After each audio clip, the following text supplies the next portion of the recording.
Okay, good evening, everyone, and welcome to the council meeting. The last, well, actually, it's not the last one because we have one on budget day as well, but the last regularly scheduled council meeting for December 11th, 2023. Individuals interested in participating in this meeting were eligible to register online using the delegation registration form at www.kitchener.ca/delegation or via email at delegation@kitchener.ca. Any written comments received prior to the commencement of this evening's meeting have been forwarded to members of council and will form part of the public record of the meeting. The meeting live stream and archived videos are available at www.kitchener.ca/watchnow. Before we begin this evening's meeting, I'd like to acknowledge that this evening we're gathering on the traditional territory of the Neutral, Anishinaabe, and Haudenosaunee peoples. We recognize our responsibility to serve as stewards for the land and honor the original caretakers who came before us. Our community is enriched by the enduring knowledge and deep-rooted traditions of the diverse First Nations, Métis, and Inuit in Kitchener today. I'd now like to invite everyone to stand as they're able for the singing of our national anthem.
Thank you very much. I'd like to begin by providing notice of the all-council meeting for the region of Waterloo and area municipalities, and Mayor and members of Kitchener City Council have been invited to participate in a joint meeting with the councils of the regional municipality of Waterloo and all area municipalities within the region this Friday, December 15th at 1 p.m. to be held at the region of Waterloo Council Chambers at 150 Frederick Street. I do know that the regional clerk has already forwarded the agenda for the meeting to members of council. On motion by Councillor Singh, the minutes of the regular meeting held November 6, 2023 and special meetings held November 6, November 20th, November 27th and December 4th as mailed to the mayor and councillors have been accepted. Under communications to file, please note the flag request from Sai Mandir from November 25th, 2023. Are there any disclosures of pecuniary interest? Councillor Singh. Yes, Mr. Mayor, I declared the same from the Committee for Community and Services and doing so in council regarding the rental replacement bylaw. As myself and members of my family own rental properties. Okay, thank you very much, Councillor Singh. So with that, we'll now move on to presentations. And the first presentation is a bit of a bittersweet one. As everyone knows, there was a by-election held recently for the riding of Kitchener Centre. To fill the vacancy that was created earlier this year by the resignation of Laura May Lindo. And one of our colleagues was successful in being elected the next MPP for the riding. And so it gives me as I say, it's bittersweet this evening as we acknowledge and thank Ashlyn Clancy for her time on Kitchener Council over the past year. I think many people are aware of Ashlyn's work, but some may not be. So I'd like to take a moment to reflect on that. And Ashlyn, on her time on council, but even before that, has had a passion to help, be it locally or globally, where she's been driven to seek out change for the better. In fact, after university, Ashlyn moved to El Salvador to work in international development. Learning about the impact of the war and migration on people's lives motivated her to pursue a career in settlement services. After returning home, she continued that settlement work with the YMCA of Three Rivers, and then worked as a social worker for the Waterloo Catholic District School Board, supporting disengaged youth to achieve their goals. It was during that time she decided to seek electoral office in the election of 2022. And as a first-time elected official, Ashlyn quickly demonstrated her commitment to serving the residents of Ward 10. Ashlyn, you brought a passion to make our community more equitable and sustainable to this council chamber and to serving the residents of your ward and the city as a whole, while focusing on issues of climate change, affordable housing, and social services. During Ashlyn's time on council, she sat on the board of the Kitchener Downtown Business Improvement Association, the Active Transportation and Trails Advisory Committee, the Climate Change and Environment Committee, and the Downtown Action and Advisory Committee. Ashlyn, together with her husband Ryan, lives in Ward 10 with their two children, Zidra and James. And this evening, it gives me great pleasure to thank Ashlyn on behalf of this council and the staff and residents of the City of Kitchener for your service to our community, and to say we look forward to working together with you in your new provincial capacity. And I'd like to present you with two gifts as mementos of your time on council.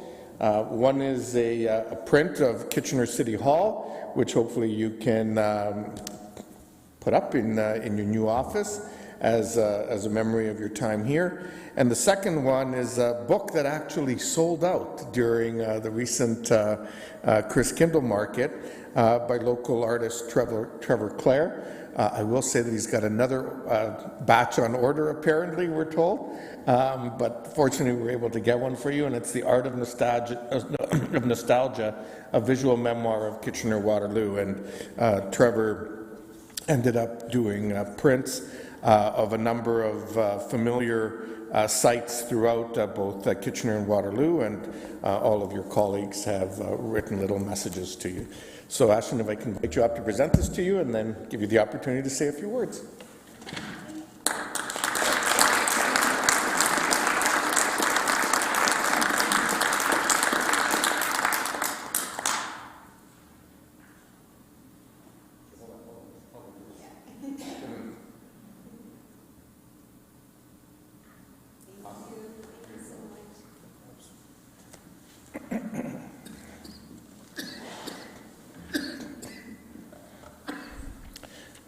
Ashlyn, I'll give the floor to you. Thank you so much. It's been such an honor to represent Ward 10 on City Council and work with such fine people. We've done a lot in our year, definitely working as hard as we can to address the housing issues that we face. It makes me proud to say that we're transitioning our utility and trying to really take action so we can have a livable planet for future generations. We've kept the work of the city going, building roads and keeping them in one piece and fixing them up, and of course trying to create connection and well-being, especially through the vision of our strategic plan. But the best has been learning so much from everyone. I think each of you I've spent time with and getting to know you, and have been so grateful to learn from you, whether it's Gloria showing up to, hear a lot of concerns about property standards or the impact of homelessness on our community, or staff kind of answering last-minute emails with 100 questions about acronyms and stuff in our hundreds of pages of meeting agendas, or creating space where we could kind of grapple with some of the frustrations that we face in our work.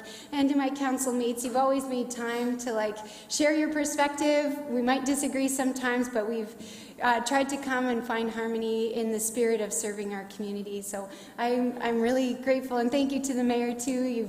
You work so hard to be a great ambassador for our city worldwide, and you work so hard to make sure that we deliver every day for residents here. So I'm so grateful to all of you for your time and your being a good colleague, and I look forward to working with you because we need all levels of government to tackle these stressors that the people of Kitchener face.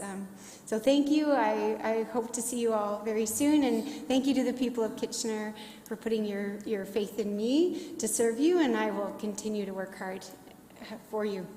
Thank you.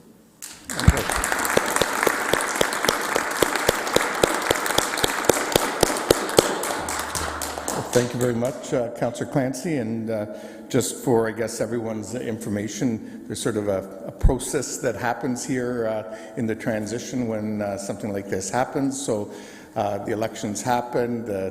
I guess the election's been certified by the local returning officer, and that now forwards off to the provincial returning officers and works its way into the Ontario Gazette, at which point Councillor Clancy's formally transitions as in terms of stepping down as a councillor and is doing the work of transitioning things to the city. Once that has formally happened, at the next scheduled council meeting, which now will be in January, the clerk will bring a report forward for council in terms of the options that we have, and then council will consider that at a subsequent meeting to that in terms of the options that range from appointment through to a by-election. And that's something that council will have to consider. Madam Clerk, I believe it's within 30 days of your report, if I remember correctly, but I'm sure you will. I'm accurate on that one. So either later in January or in early February, we'll be making that decision. So wonderful. Thank you. Thank you again, Councillor Clancy, and best wishes from all of us. We have one other presentation this evening, and that is on hospital redevelopment with a status update. I'd like to welcome Ron Gagnon, the hospital president and CEO of Grand River Hospital, and Mark Pham, the president of St. Mary's Hospital, to bring an update to council. Welcome, gentlemen. Thanks, Mayor. Good evening. Thanks for inviting us. I'm Ron Gagnon and Mark Pham. So in 5 minutes or less, we're going to try and run you through what we both refer to as probably a generational project for this entire region. So we do thank you for your time. So I'm assuming this is how I move. There we go. And I don't know if I'm doing it or if somebody else is. So there's a lag. It's not working, Diana. There we go. Just tell her to do it. She'll take care of it. They're going to do it? All right, great, thank you. So just as a highlight, we put this plan in place to build new facilities for our entire region, obviously situated in Kitchener-Waterloo primarily. And if we can move to the next slide, our overall project includes 3 key phases. One is a new acute care site. The second is a repurposing of the KW site of Grand River Hospital as an ambulatory care and urgent care site. And the third component is a redevelopment and expansion of the Freeport site, which is also located in Kitchener. And the main focus at this point in time is that new acute care facility and planning in earnest for that facility. And if we move to the next slide, some of the key reasons that we want to do that, as you well know, we live in one of the fastest growing communities in the country, if not the fastest, and that is outstripping our acute care capacity. We want to make sure that the many organizations who come to grow their business here are supported by world-class facilities. We know we have to grow to the tune of 500 plus beds, and we want to make sure that we're able to capitalize on the innovation and technological assets of this region and to build from there so that the people that we employ and that we get to work with every day who are world-class people in delivering care actually have the facilities, the infrastructure, and the equipment to be able to complement that. And if we move to the next slide, I think I'm going to turn it over to Mark, who's going to walk you through the next few. Thanks, Ron. So to give you a sense of where we are, you'll know that we committed firstly as two hospitals to work together in 2020 and submitted a joint master plan to government in 21. On approval of that plan, or at least the planning grant, we have now been doing deep work together as two organizations and with our community to get a sense of what does a future hospital look like? How do we start to think about this? How do we start to think about planning services together?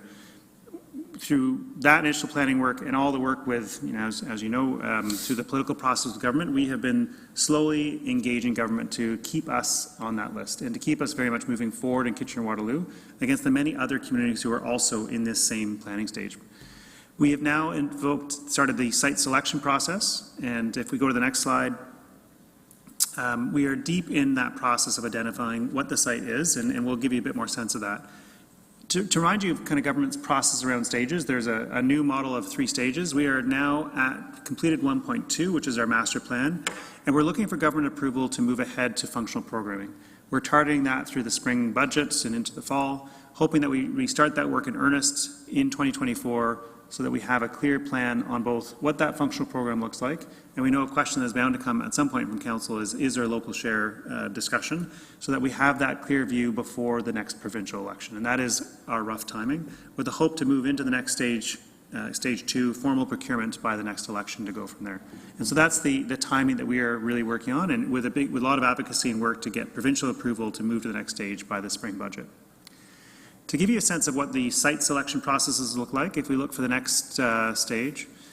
So we have started a process chaired by former Mayor Zaire over the spring-fall series, and did a wide community engagement. We had great engagement from the City of Kitchener, from the City of Waterloo, and the entire Waterloo region, over 11,000 residents, many different engagements as well. And compared to other communities, that is a significantly higher level of engagement. Shows how interested people are in this project, and we're excited about that because we also, again, think this is a real generational opportunity. From a site selection process on the next stage, we are kind of at the midpoint. We've gone out for feedback in terms of what's important in the criteria. If we turn to the next slide. We are now we've gone out to tender to ask for interested bids on lands, and we're now starting the evaluation process. We hope to have lands guided by our 2 boards over kind of into the spring, and then depending on the lands and the acquisition process, that may take some time after, but we hope to know the lands that we're building on by spring.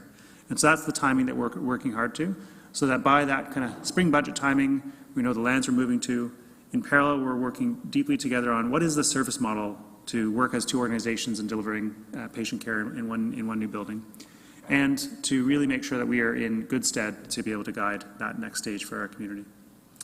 In terms of what's next, on the final slide, if we turn ahead, it really is that land selection, kind of landing our service model, and really continue to engage community around some of this work. One of our next engagements actually is a broad public town hall at the Kitchener Downtown Library to try to continue to reach out into some of the communities that don't come to as many engagement sessions, to make sure we're really getting voices from the many different communities across this region. And so we're starting active consultations with the public around this to make sure we have a really clear voice from government on this. Maybe with that, we'll open it up to any questions, if there are. Thank you. Are there any questions? Councillor Chapman. Yeah, thank you. Thank you for coming in. My question has to do with funding from the provincial government. So we're all aware of the hallway medical care that's happening, and long wait times, difficulty in finding specialist appointments, or even finding family doctors. Mm-hmm. So in that context, how can I say this? How can you, I don't want to say make sense of what you're proposing or justify it, but how does it fit into that context? I mean, this is, to build a new hospital is still an 8 to 10 year journey ahead. And so I think there'll be many versions of what the current financial state of the health system looks like between now and then. This is a broader investment in community that government is open to making, and that's the conversation, which is different than the day-to-day kind of fires we fight of the number of patients we have in our halls. But to solve that issue actually for the community, separate of the funding, we need more capacity, and that's what this hospital does. This new build gives us significant capacity, both emergency capacity, bed capacity, surgical capacity. If we want to keep up with this community's growth, that's why we're trying to advance this project so quickly. And what would come with that project is the operating funding that would support that capacity growth as well. So that's how it fits into the context that we're dealing with now. Yeah. Okay, my second question just escaped me, so that's fine. Thank you. Thanks. Okay, there don't appear to be any other questions, so thank you both gentlemen for coming in this evening, and good luck as you continue your work. Thanks for having us.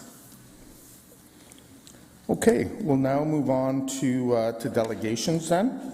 And I just want to remind delegations that you have 5 minutes to make your presentation. I'd also like to remind delegations of some guidelines for participation. If you conduct yourself in any of the following manners, it will result in an immediate removal from the meeting: interrupting the mayor, councillors, staff, or other delegations, derogatory statements about the mayor, councillors, staff, or others, and hate speech or defamatory comments. One last reminder for delegations: please do not take offense if following your presentation there are no questions from council. This is council's time to really listen and reflect upon the opinions and ideas shared with us from our community members. The first delegation is Justine Sparling from Dog Friendly KW on their request to become a better city for pets. Justine, welcome. Hello. Okay, I'm just going to test to make sure. Okay, we're good. Good evening, members of City of Kitchener Council. Thank you for having me here today to speak on the Better Cities for Pets initiative. My name is Justine Sparling, and I am a co-founder and director at Dog Friendly KW. Dog Friendly KW is a Kitchener-based nonprofit organization that was founded in 2020. We're dedicated to creating safe and inclusive dog-friendly communities. Our team includes a board of directors and a team of incredibly dedicated volunteers. At Dog Friendly KW, we engage and support local small businesses while promoting responsible dog ownership through education, community events and resources such as a podcast, and a quarterly community guide. Many of our largest events take place in downtown Kitchener, such as the annual Holiday Festival that took place a couple of weeks ago, our Halloween Pooch Parties, and Oktoberfest, which took place this year in partnership with KW Oktoberfest in Carlsbad Square. So Better Cities for Pets is a program founded by Mars Pet Care. Mars Pet Care is the brand responsible for Royal Canin and many other favorite pet brands in Canada. The goal of the program is to help cities be pet-friendly so more people can enjoy the benefit of a life with pets. Currently, Caledon, Ontario is the only town in Canada that has received the certification, as they are home to Mars Pet Care's national headquarters. Mars Pet Care is prioritizing the expansion of the program to Canada in the coming years, and we have the opportunity to be one of the first cities in Canada to pursue this certification. So far, 2 other Canadian cities have submitted assessments and are awaiting confirmation. I should probably change my slides. There we go. So you're probably wondering why Kitchener. Dog Friendly KW has made Kitchener a destination for dog owners in southwestern Ontario through local dog-friendly events and initiatives.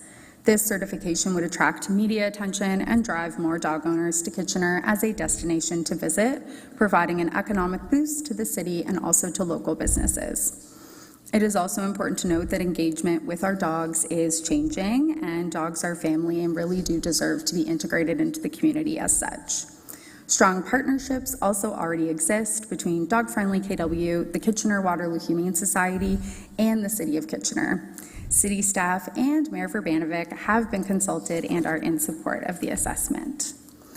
The Better Cities for Pets assessment is essentially an application that is used to certify a city as a better city for pets.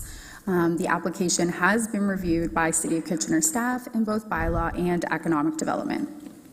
As part of the application process, local animal shelters, homes and housing policy, and dog-friendly businesses and parks are reviewed.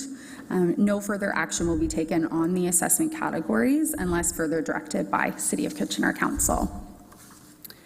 To be certified, each city must commit to continuing to take action that benefits people and pets. In consultation with City of Kitchener staff and Kitchener-Waterloo Humane Society staff, our proposed priority is a responsible pet ownership community campaign. This campaign will use the existing responsible pet ownership checklist, which has already been approved by City of Kitchener Council as a framework. This checklist includes the following. First, procure your pet ethically and through a credible source. Second, license your pet. Third, familiarize yourself with City of Kitchener pet bylaw. Fourth, spay and neuter your pet. And lastly, provide proper care and enrichment. This priority also strategically aligns with the awareness and prevention function of the current 2023 City of Kitchener business plan, which states the intention to prepare an annual communications plan to focus public awareness on the city's bylaws and enforcement, and also to answer questions frequently asked by the public. This community campaign will be thoroughly developed in early 2024 and will make use of multiple mediums to reach a large audience, including social media, email marketing, radio and media partners, print marketing, and possibly even community workshops. As I move to close out, our request is that City of Kitchener Council approve Dog Friendly KW to submit the Better Cities for Pets assessment for certification with support and approval from Kitchener-Waterloo Humane Society staff and City of Kitchener staff. Thank you so much for having me this evening, and I'm happy to answer any questions. Wonderful. Thanks. Thanks so much for your presentation, Ms. Sparling, and for the great work that you and others involved with Dog Friendly KW are doing. I do recognize that we have also some staff here who have been engaged with you on this issue, and we do have some questions from council. So with that, Councillor Schneider. Go ahead. Thank you, Mayor. Thank you so much for coming in. Excuse me. I was glad to see on your responsible pet ownership checklist that license your pets was on there. Now, our Humane Society is facing a shortfall, and part of that is due to low licensing of pets, dogs and cats. What does your organization suggest as ways to increase licensing of pets, and what can we do to increase that? Yeah, thank you. Through you, Mayor Verbanovic. I do believe that this community campaign that we're proposing as our top priority for the assessment would perhaps start to maybe address some of those pieces. I think the reason a lot of pets aren't licensed is transparently because I think people don't know they have to license their pets, and a lot of the pieces that need to happen are education. Because we are so closely involved in the dog community, we do have a very, very large audience of dog owners locally. So by pushing this community campaign through, our platform and the Kitchener-Waterloo Humane Society's platform, we're going to be reaching tens of thousands, if not more, pet owners locally through that campaign. Are there any things we can do at point of purchase when someone purchases a new pet? Are there ways of getting them to license at time of purchase? That would definitely be out of my scope of knowledge, but that's something I can certainly bring to our Kitchener-Waterloo Humane Society partners, since they do kind of spearhead the licensing pieces, to suggest that as something that we can discuss as we move into the campaign process. And another thing that's been brought up from time to time, and it's a little onerous on vets, but as pets are taken to the vet and it's determined that they're not licensed, can there be any sort of maybe encouragement or ways of encouraging the veterinary industry to get them to license their pet? It's an amazing idea. Yeah, again, definitely something I can bring to our Kitchener-Waterloo Humane Society partners and see if those are types of strategies they've discussed in the past, but I think it's a great idea. Great, thank you. You're welcome. Okay, Councillor Michaud. Thank you, and thank you for your presentation. Being an advocate for our pets and our dogs in the city is very important, and I appreciate this. In your presentation, you mentioned dog parks. Are you looking for more dog park space, or that'll be, yeah? Yes, through you, Mayor Verbanovic. I didn't mention dog parks. I mentioned parks generally. So part of the assessment is they ask, how many parks do you have in your city that allow pets off leash? How many parks do you have in your city that allow pets on leash? So we basically, in the process of this assessment, counted how many parks are in the city of Kitchener and which are, off leash, on leash. Dog parks are not part of the discussion for this community campaign, given that there are many controversial thoughts on that. So definitely not something that's within the scope of this. Okay, thank you. My next question is, there's food insecurities right now for people, and there are ultimately food insecurities for dogs and pets. Is that something that you are looking at or will be? Ways to help? Yeah, I don't think it's something that we're as an organization looking at specifically, but I think through this community campaign with support from the Kitchener-Waterloo Humane Society, given that they do oversee the pet pantry program, I think it could definitely be part of the discussion in terms of how we frame the campaign, especially when we're looking at part of that framework of responsible pet ownership is providing adequate care and enrichment, and obviously that includes food. So how do we make sure people have the adequate support to deliver on that? And I think our Humane Society partners would be the best ones to kind of collaborate on that piece. Thank you, and thanks for your presentation. Yeah, no problem. Councillor Chapman. Yeah, thank you. Thank you for coming in. Is there a fee to the city to be part of this program? There is no fee to the city. It is free, and they are very excited to build some momentum in Canada. So they just want to build awareness in the community, and I think this is part of Mars Pet Care's initiative to just really drive home, responsible pet ownership, integrating pets into the family, keeping pets in homes, and this is just kind of one way to deliver that. It is primarily delivered in the United States right now, but they are prioritizing growth in Canada. Okay, thank you.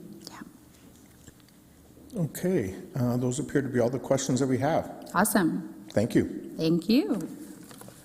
So there's a request before us to consider this this recommendation. I don't know, do staff have any, do you want to add anything, Ms. McNeil?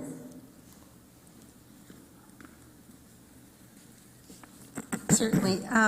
Through Mayor Verbanovic, I just wanted to add that the responsible pet ownership strategy is a strategy that the Humane Society and Bylaw have been working on since 2017. Some council members may remember that as part of the contract that we had signed back then.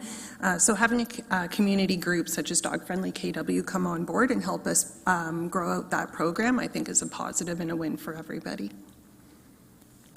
So in other words, you're supportive of this? We are, yes. Okay, great. Thank you. So somebody care to move that? Councillor Davey? Okay, do I have a seconder? Councillor Michaud? Is there any discussion? Councillor Schneider? Oh, just comments, and I do hope that we can do something to increase the number of pets that are licensed. So anything you do to advocate for that would be greatly appreciated. Thank you. Wonderful. Councillor Johnson, who Yes, is a dog owner herself.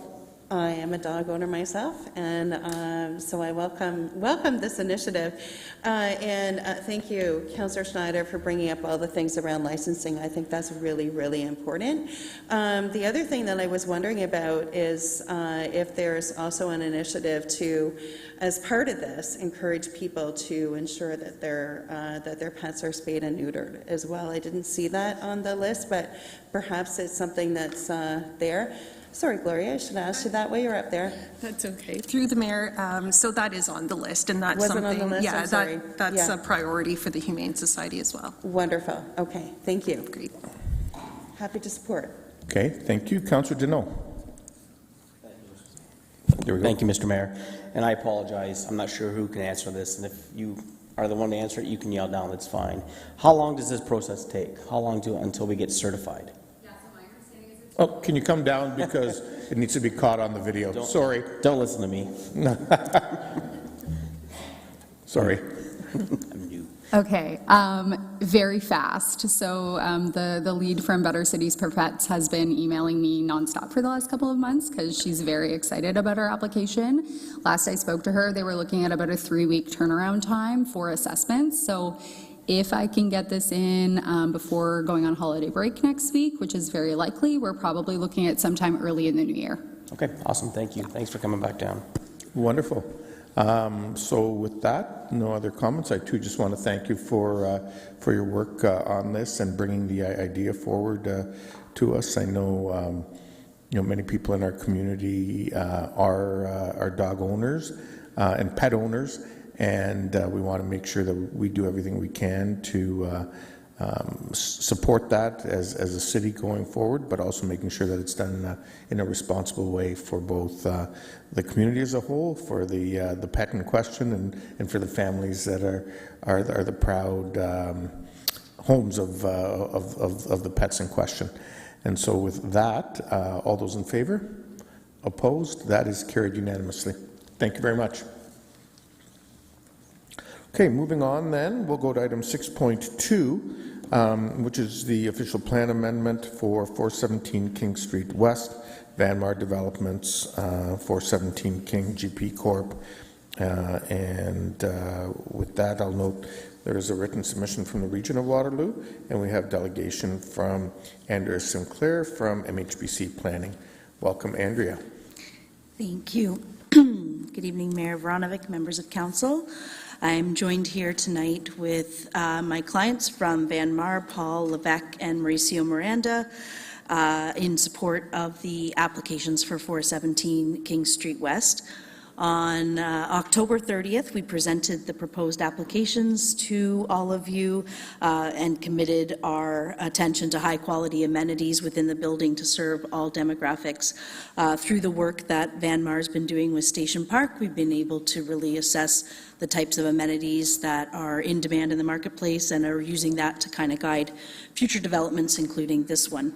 As council may be aware, this item was originally scheduled to come to council in August. We've been agreeable to multiple deferrals in order to work with NAVCAN and the region to express concerns related to building height. There's been multiple discussions with staff at both the city and the region over the last several months to deal with this issue. November 27th, we received confirmation from NAVCAN that there is no objection to the application subject to conditions. Our client is in agreement with the conditions that we believe can be implemented through site plan, and there will continue to be further discussions with NAVCAN, especially as we get closer to the building permit process and construction. Late last week, as council's aware, there was additional correspondence from the region seeking additional regulations be added to the zoning bylaw, which would have the effect of fixing the exact coordinates of the four corners of the building and regulating the crane height during construction. To my knowledge, these type of regulations have not been applied to any other developments in the region, and through discussions with city planning staff, it was agreed that there was consensus that those regulations we didn't feel were necessary. We can address all of this through site plan, and there was particular concern with establishing crane height, which is a temporary structure, as well as fixing exact coordinates of the building at this stage, because if they move a couple of inches, it likely doesn't make a difference for NAVCAN, but it would mean having to potentially come back and modify the zoning in the future. That being said, my client is here tonight. We are agreeable to putting a maximum height in the bylaw if that gives council more comfort, and that may be something that can be addressed with staff tonight. But we're really just here to answer any questions. Myself, Paul, and Mauricio are all available to address any questions that council may have, but we're happy to finally have this to you for a decision tonight. Thank you. Okay, wonderful. Thank you, Ms. Sinclair. There don't appear to be any questions of yourself or your client. Okay. So with that, Councillor Singh, I guess I'll have you bring it forward. Yes, this is arising from the Planning and Strategic Initiatives Committee. It's been a while, so it's a few dates, but it's moved by myself and then seconded by Councillor Schneider. Oh, no, sorry, Councillor Chapman. My apologies. She's back. Yes, she is. Okay, wonderful. Councillor Schneider. Questions of staff? Yes, please go ahead. Yes, just wanting to make sure, we did receive a letter from the region making sure that the content of the zoning bylaw amendment as proposed it is reflective of the setback and height needs to satisfy NAV Canada. Are these all going to be taken care of, or we're We're good for flight path and crane height and things like that? Mr. Stevenson? Through Mr. Mayor. So I had a late discussion with regional staff this evening before this meeting, and I understand that they would be satisfied if council were to implement a maximum building height of 535 meters above sea level. The region's main concern is that the development proposal, which has been approved and vetted by NAV Canada, remains largely unchanged. A maximum building height would alleviate their concern about the building increasing in size. As Ms. Sinclair did note, we are not able to regulate cranes, and because of the size of the parcel, the region understood our position about not securing the coordinates within the zoning bylaw. So if council did want to have a maximum building height within the zoning bylaw, I do have that language prepared. I would be happy to put that in just to make things safe and secure. I would move that. Okay, as an amendment, I'll come back to that in a moment. I guess just before we consider it, Mr. Stevenson, and we heard from the applicant that they're amenable to that. I just want to make sure that there's no clarity or confusion afterwards. So if there is an HVAC system on top of the building, is that considered, within the 535 meter or outside of it, so that there's no issues or concerns afterwards? Oh, sorry, didn't realize you turned off. Thank you, Mayor. So we did confirm the maximum building height, and that was the height that was provided to NAV Canada. It's important that it's registered and measured as meters above sea level, given the topography of the site. I did confirm with the applicant, and they are agreeable to the number of 535, so we shouldn't have any issue there. Okay, great. So with that, Councillor Schneider, you moved an amendment. Is there a seconder for the amendment? Councillor Ioannidis, thank you. Any discussion on the amendment? All those in favor? Opposed? The amendment's carried. So then the original motion as amended, all those in favor? Opposed? That too is carried. It's been approved. Thank you. Okay, we'll now move on to item 6.3, speed limits in school zones. There's been a written submission from Mr. Luke Hoyt. I know there's been also several other emails on pro and against from individuals that I guess weren't formally submitted through the clerk. And then we have one delegation, Ms. Leslie Maxwell. There you are. Welcome, Ms. Maxwell.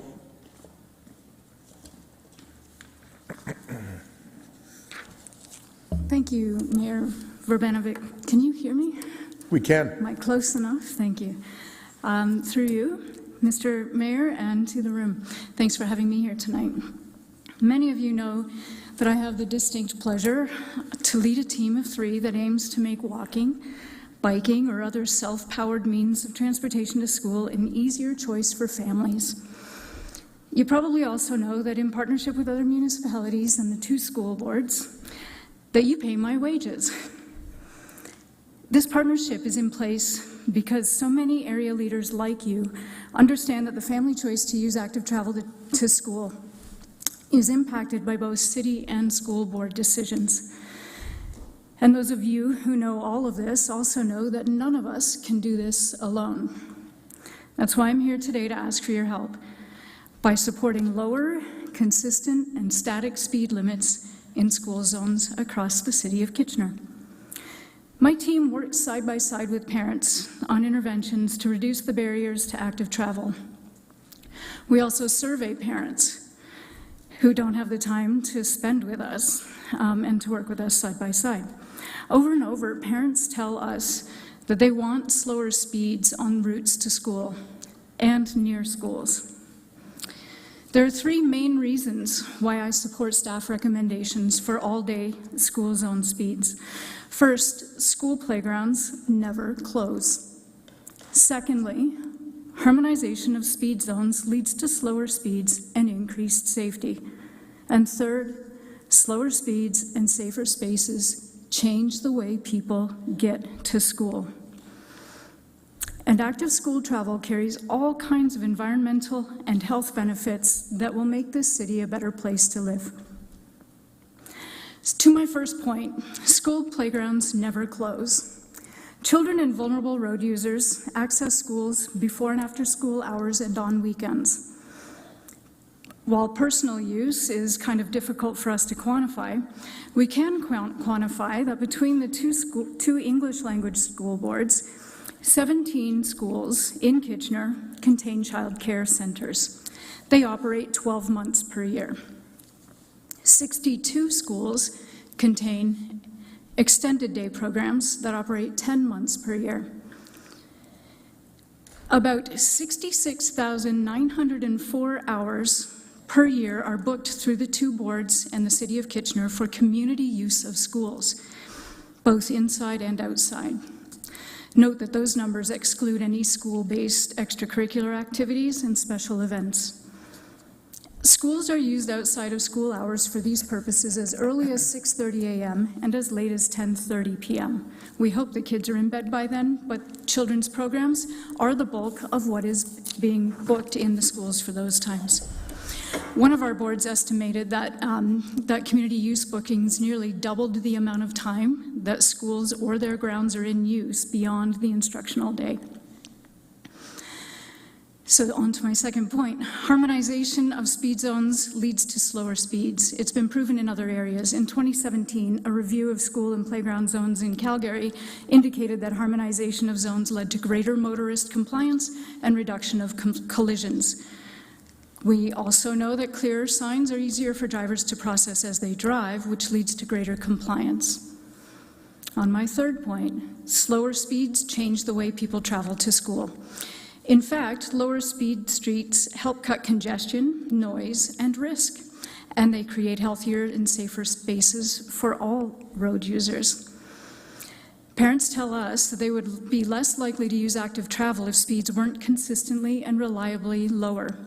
Parent Luke Hoyt, who wrote to you and who wanted to be here tonight, noted that if not for ASC at Sandhills, he would never take his children by bike. Spaces must be consistently and reliably safe feeling for parents and guardians to want to teach their children to use them.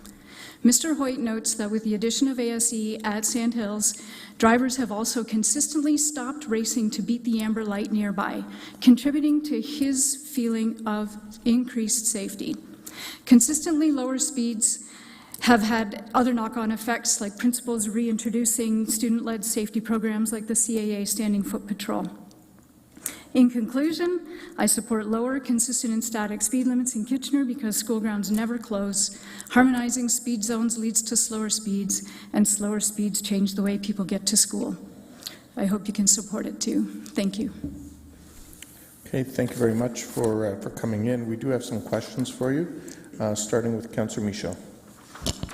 Thank you. You might have touched on this in the beginning, and thank you for coming out in your presentation. It's great. With regards to speed limits being fluctuating, like on weekends, they can go a little faster, a little longer, like after 11 o'clock. What are your thoughts there? I think drivers learn to drive in their spaces. Personally, consistency is key.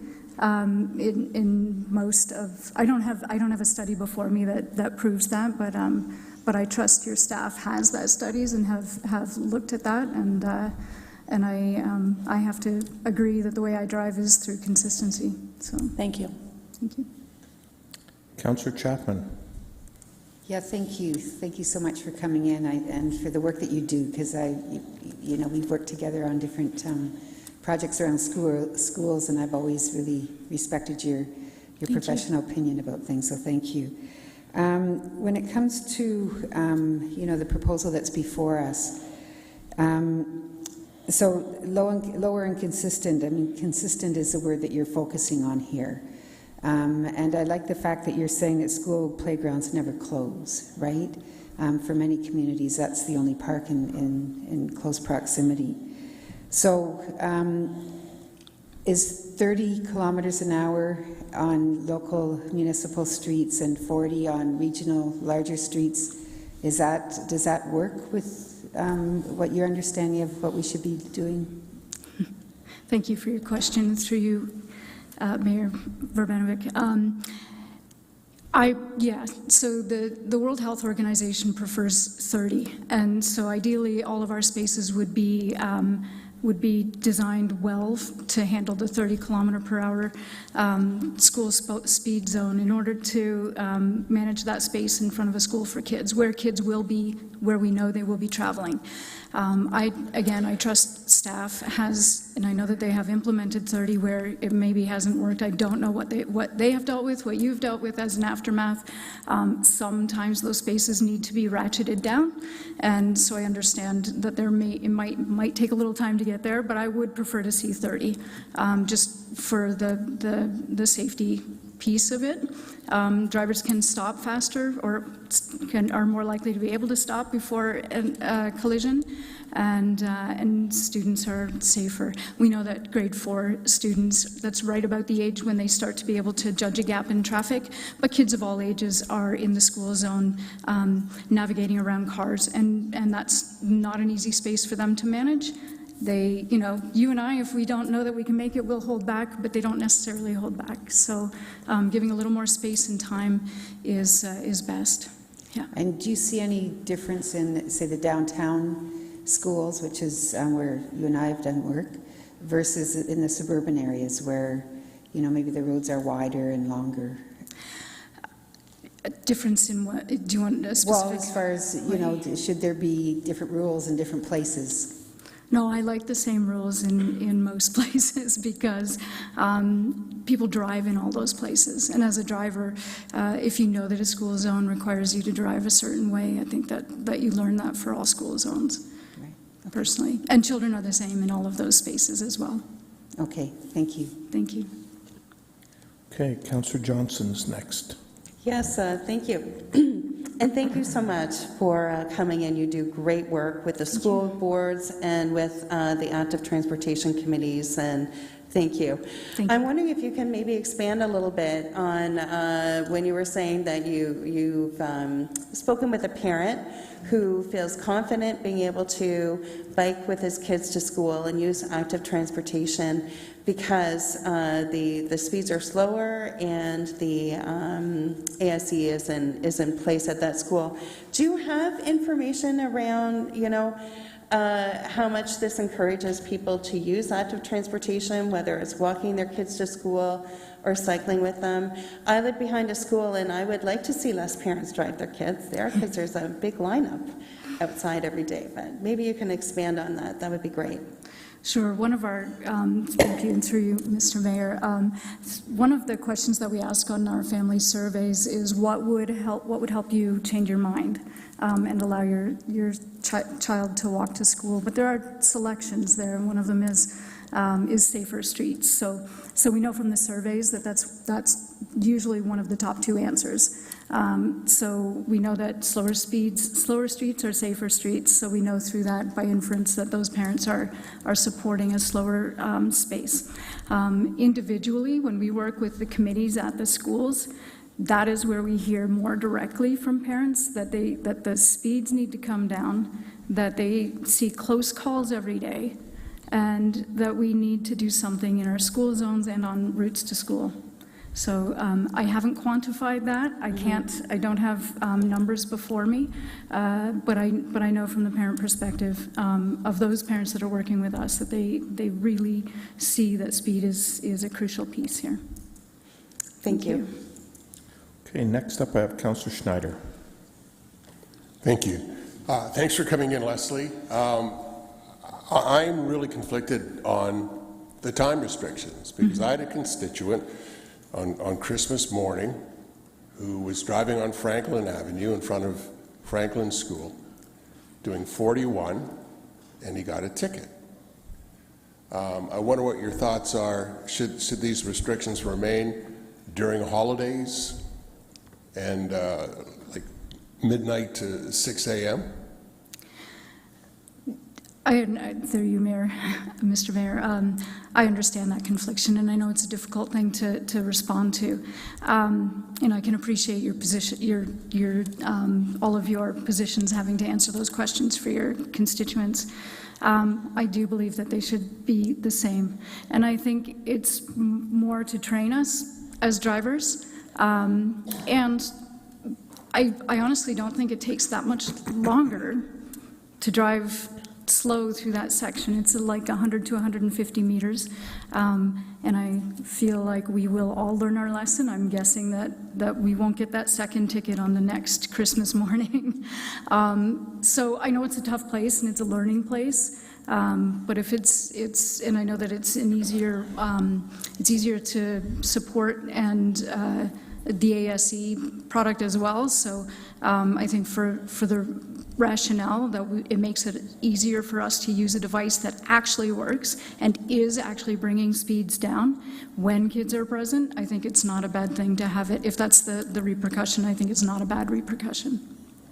Okay, because we're kind of don't have control is when the region brings in the ASE Canberra program, they will determine the speeds in the school zones. And my understanding is they want it consistent at 40. So we would lose the zones we have now at 30. They would go up to 40. Do you have comments on that? I don't understand it the same way, but if that, may I ask staff whether that is to confirm that? Yeah. So can I? Is that out of order? Yeah, I mean, normally we ask questions Okay, of staff sorry. afterwards, So I guess my response could be, if that is the case, then 40 is better than the 50 that was there before, so I would be okay with that. I prefer 30, especially on those residential streets, so. Okay, thank you. As long as it's enforceable. But 40 enforced to actually bring down speeds versus a posted 30 that can't be enforced, I think I would rather it be enforced. Okay, thank you. Thank you. Councillor Deneau. Thank you, Mr. Mayor, and thank you for coming, Leslie, for your advocacy and your presentation. So your group only is concerned with students, your advocacy group? Is that like parents? Yeah, okay, right. We work with elementary school students and some high schools as well. So, in your opinion, do you think we should have like 30 across the city? The only reason I ask that is because we have vulnerable users using every part of our city. You know, I can tell you right now, Sunnyside Home, which is just down the street from the school that we've been talking about, that's a 40 zone. But there are lots of older folks who are with their walkers with mobility issues, and it's a 40. Mm-hmm. And so, like, should we be looking at expanding this to any vulnerable, an area, sorry, where there is vulnerable people? Yeah, through you, Mr. Mayor, I do believe that we could get to 30 kilometer per hour zones across the city or on residential streets across the city. Those slower speeds tend to even out congestion, and in a lot of places, congestion and queuing at the lights is where we lose time when we're driving. So if it evens out the spacing between cars, we will lose less time than we think using the 30K or with 30K posted speeds. And again, if the speeds were 30K everywhere, then we would learn to drive 30K everywhere.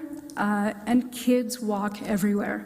And there are other vulnerable road users everywhere. If we overlap our school walking webs, there's very few spaces within the city limits that would not be within those walking webs. So when children have to walk, and it's only 1.6 kilometers, the farthest distance for an elementary school child, we would prefer to see their whole route be slower and safer. Okay. Thank you. Councillor you've already spoken once, right? Yeah, I'll come back to you in a sec. Councillor Ioannidis, I don't believe you've spoken yet. Mine's for staff. Okay. Councillor Michaud, this is for the delegation? Okay, go ahead with the... the comment that Councillor Schneider made, that the region is going to go 40 kilometers, so that means that all our school zones on city streets will go 40 as well? Did I understand that correct? So we'll come to staff question in a second on that. Okay. Okay. So those are all the questions we have. Thank you very much for coming in Thank you. this evening. And Councillor Michaud, you're still in the queue, so I'll let you ask that question. And Councillor Ioannidis, if you can queue in again, please. Thank you. Would you like me to repeat it, or did you hear it? Repeat it? Sure. I just want some clarification on what was mentioned by Councillor Schneider, that the region, when the region implements 40 kilometers across the board on streets, that will automatically be, our school zones will go from 30 to 40 that are already 30? Through the mayor, we're recommending 40 kilometers an hour now on our higher order roads to align with what the region did. But no, because the region opted to go static 40 on regional roads, that doesn't automatically make the speed limits on City of Kitchener roads 40. That's a recommendation we're putting forth to council for consistency. Go ahead. Oh, she turned off. Go ahead, Councillor Michaud. So you're saying that we will change, you'll change our 30 kilometers to 40 in school zones? That's what you're recommending? That's what staff's recommendation was in the report that we considered last week and deferred to today. No. No? Okay, so with some roads, yes. There's some roads, yeah. Yeah. Yeah, not, but I'm asking the school zones, where school zones on city streets are 30 kilometers. They will stay 30 kilometers. Are you recommending they go to 40? Through the mayor. So we're recommending, for consistency with the region, on our higher order roads, including majors and arterials, those school zones would be 40, Right. given the challenges that we've heard from council and members of the community on those higher order roads.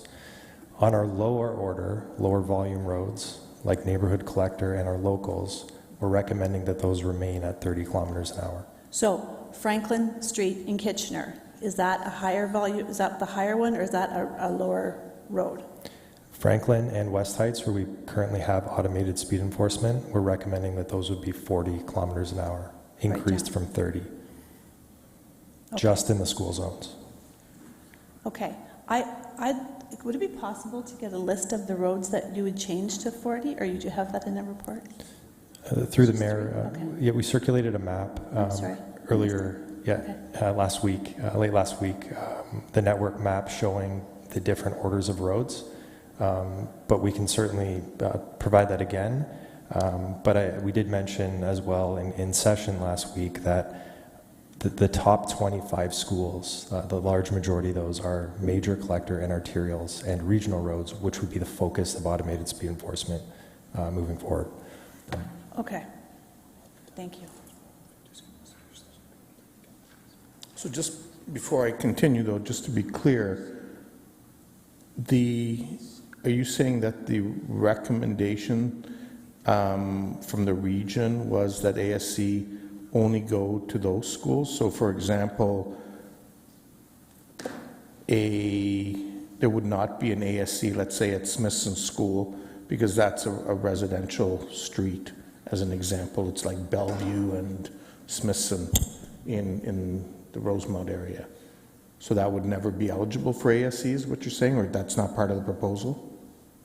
Sorry, go ahead. There you are. Go ahead, Mr. Cronkite. Yes, through you, Mr. Mayor. So the region's proposal is to have ASC in all school zones within a 5-year plan. So that would be every school zone in the City of Kitchener. We have 73 school zones currently, so their proposal is to have a camera in all of those school zones.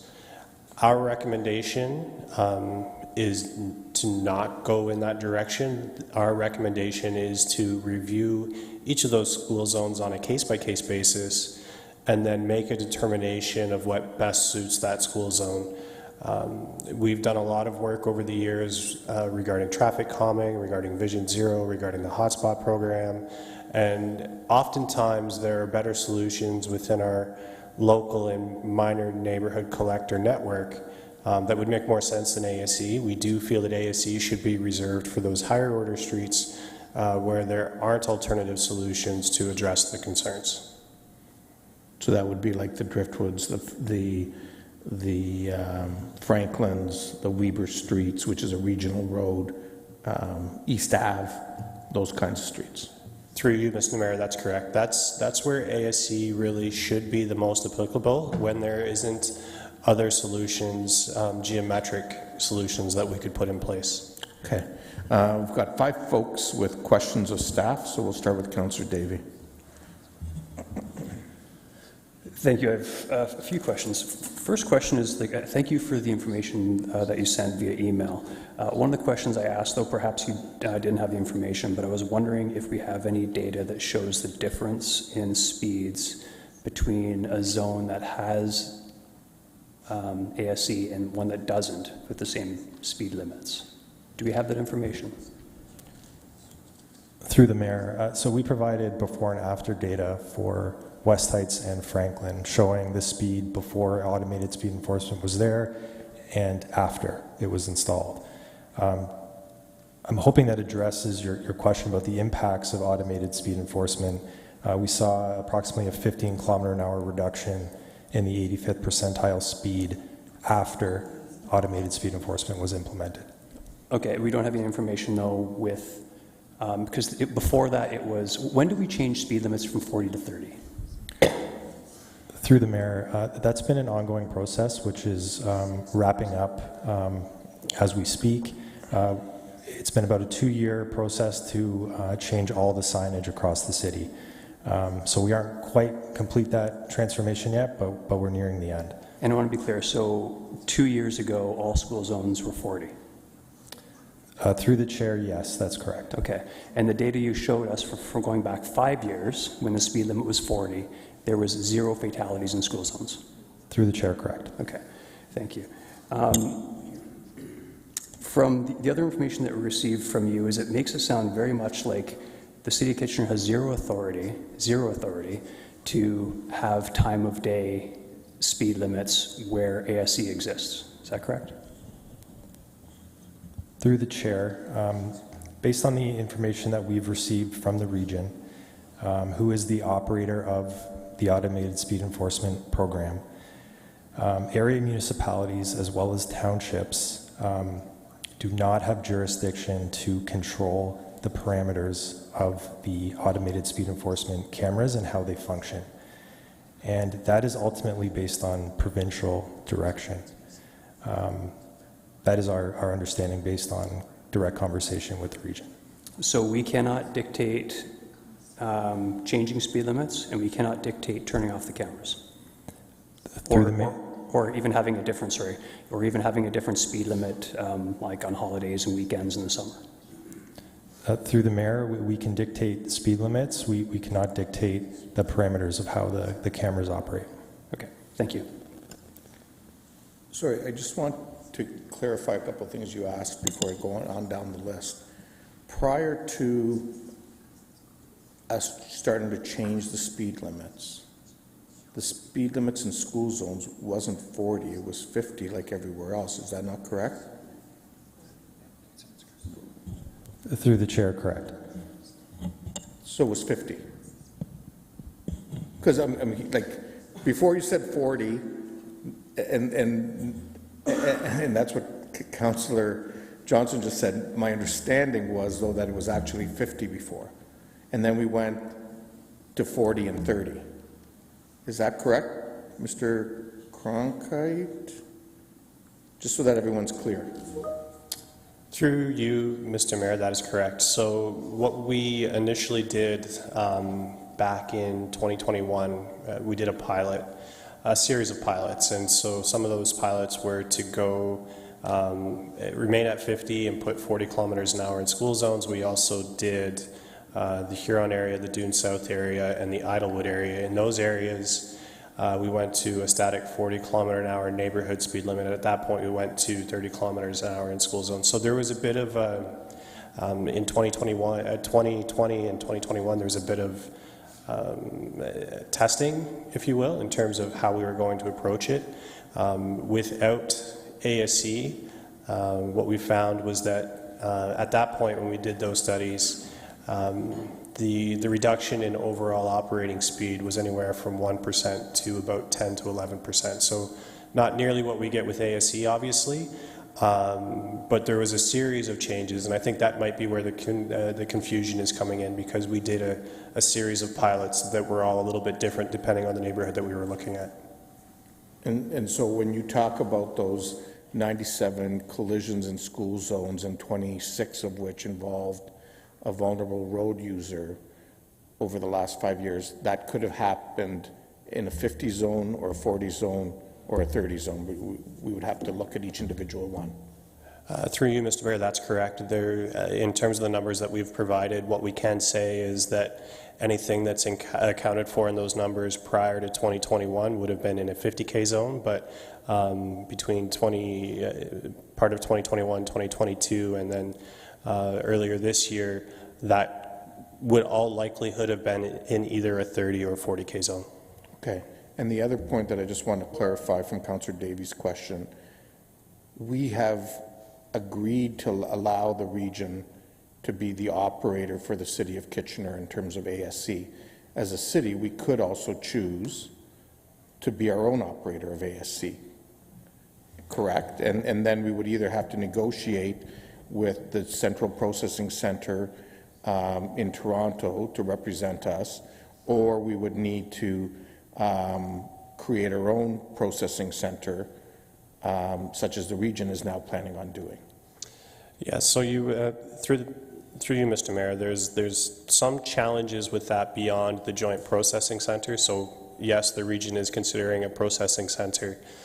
Currently, all of the ASC programs in Ontario, with the exception of, I believe, Toronto and potentially Ottawa, funnel through that. I guess Toronto does too, through that joint processing in Toronto.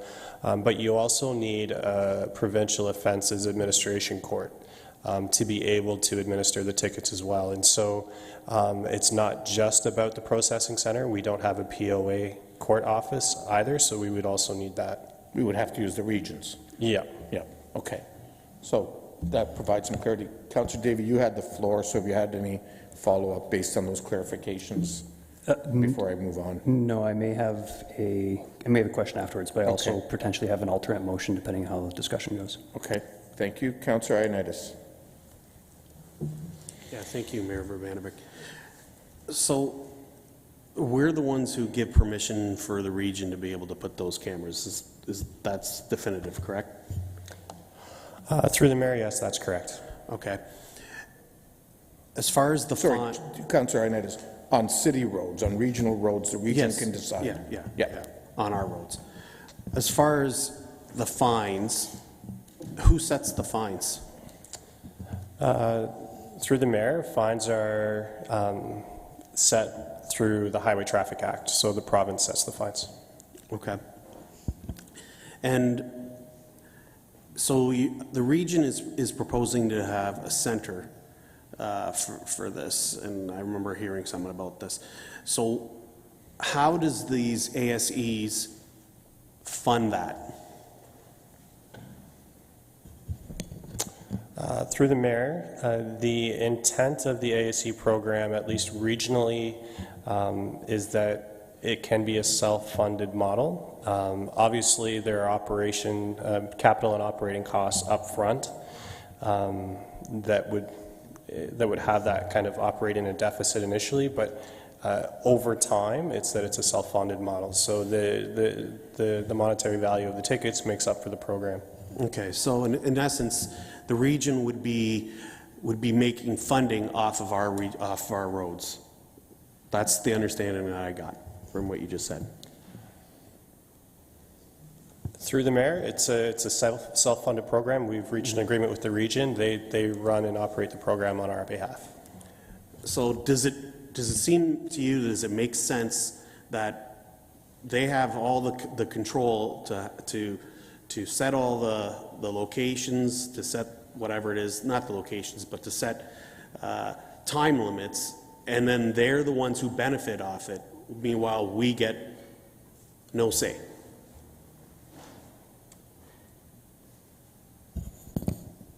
Through you, Mr. Mayor, I'm not sure that there's an actual question in there. I mean, it's one of those, we've agreed with the region to for them to operate the program on our behalf, and that's what you're talking about is all part of the program. So, yeah, Councillor Arnett, in fairness to staff, I think it's...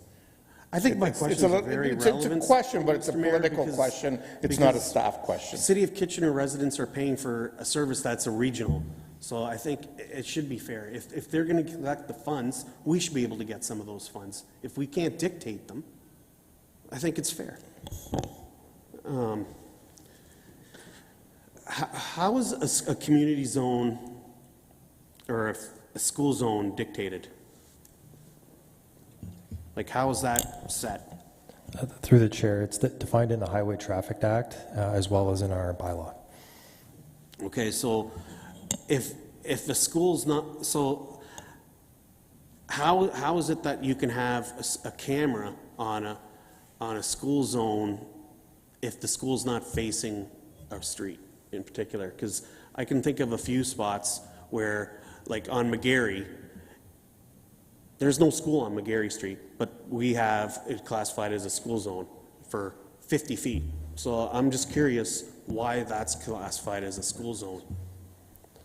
Mr. Cronkite? Yeah, through you, Mr. Mayor, I think that there may be a little bit of confusion, Councillor Ioannidis. So when you see the signs, oftentimes they represent a school crossing. And so what I think you're talking about on McGarry Drive is actually a school crossing. It's not a school zone. So there's a very big difference between a school crossing, which we mark to ensure that it's clear that there will be children crossing in that location. Oftentimes it represents the presence of a school crossing guard. So on McGarry Drive specifically, if there's no access to an elementary school or a school, then it wouldn't actually be considered a school zone. It would rather just be a school crossing. So there won't be a camera there? Is that my understanding? Through you, Mr. Mayor, that's correct. Unless in the fullness of time we were to designate council were to designate McGarry Drive as a community safety zone, and we expanded ASC at that point. But that would be the only way that you would see a camera on McGarry Drive. Okay. And my last question is with regards to a lot of what I see is a lot of getting to school may not be in a school zone, but we don't really enforce them. So I'm a little confused because it's not making sense to me in that aspect with where a camera would go and everything else. So I have a difficult time understanding that because I don't see the difference. So through you, Mr. Mayor, for clarity, when this program was rolled out by the province, it was approved for use in both community safety zones and school zones. In the region of Waterloo, we've chosen to focus on school zones initially, and the program can expand to community safety zones. Those areas that you're talking that are really, that have some sort of distinction that would, require additional enforcement and or have some other requirements associated. So as we go through this program, again, I mentioned earlier about where ASE is appropriate in terms of school zone use. That same exercise that we've done for school zones will be applicable to community safety zones. Okay. I'll have some questions further. Okay, Councillor Deneau. Thank you, Mr. Mayor. So I think I've heard you guys talk about consistency, and I know the delegate before mentioned consistency. So if we have major arterial roads that are 40, right, but the minor collector roads are 30, that's not consistent, is it? Through the chair to the councillor, what we're attempting to achieve there is using speed limits that align with the design speed of the road. We know that drivers, it can be challenging to drive at 30 kilometers an hour on a road that has much higher design speeds. So we're trying to offer a solution that will help address some of those challenges, but where we also see a calmer speed. 40 kilometers an hour, the survival rates that we've talked about here in the chamber, they're much better than 50. Not quite as good as 30, but it does achieve a level of safety and addresses some of those challenges that we've been hearing. Okay. So when the region implements the ASC across the city, we're still going to have 40 and 30 zones. Am I correct in that? So there's no consistency. Through the chair, currently we have that exact scenario. Right. Every school zone right now is 30, and on regional roads it's 40. Both are static. If the motion that's before you is adopted, we would align our higher order roads, higher volume roads, to be more consistent with the region at 40 kilometer an hour static. And our lower volume, more neighborhood context roads would be maintained at 30. But again, there's no consistency, because I turn off one major road onto a minor road, I'm going 40, down to 30. You know, I guess if we're looking at consistency, not having people confused, it'd be one specific limit set between the day, the time, 9 till 5 or whatever it is. But what I've heard often is consistency, but we don't have consistency, and we're not advocating for consistency. I don't want to say that word anymore. And so, I guess we can't, as a city, say we want one thing, but then do the complete opposite. We're not having consistent speed zones in all of our school zones. And so I think, for the person who is driving on those roads, they don't know if it's 40 or 30 or 50. And so, again, do we want to make all roads 30? Because that, obviously, to me, it seems like it's the best way to keep everybody safe. I'm not advocating for that, but I'm just saying, we need some consistency.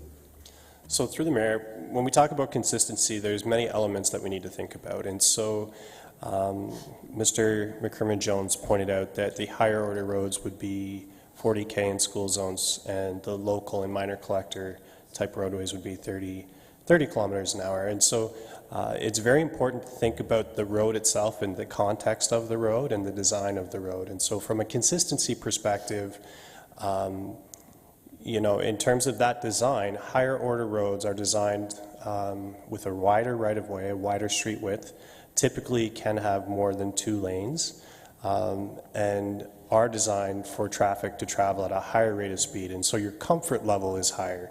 And so from a consistency perspective, it's important to think about that comfort level of the driver.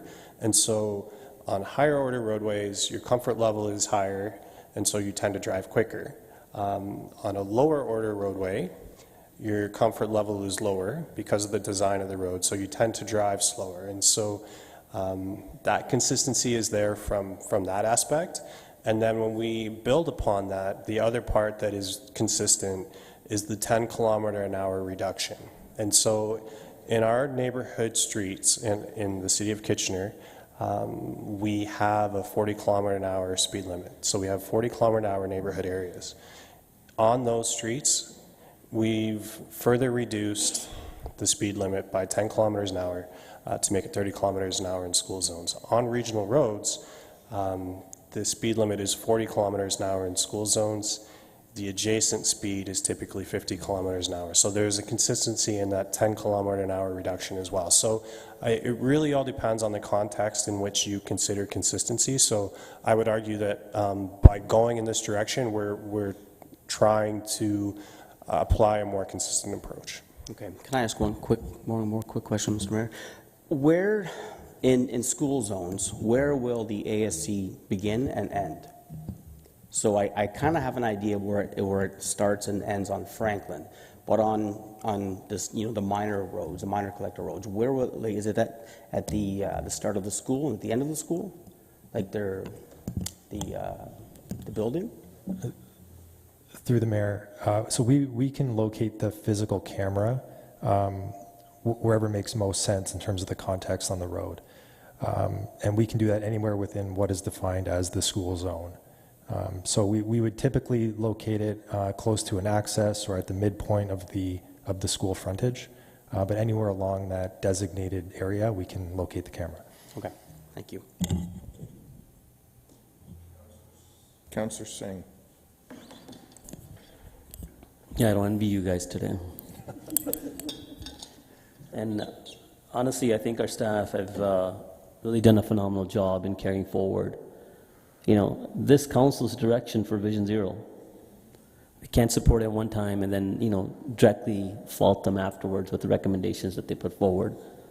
That being said, what I'm really hearing is there's inconsistency of the process with which the region wants to move forward and perhaps a well-advised recommendation, but a direction that this council wants to go potentially differently.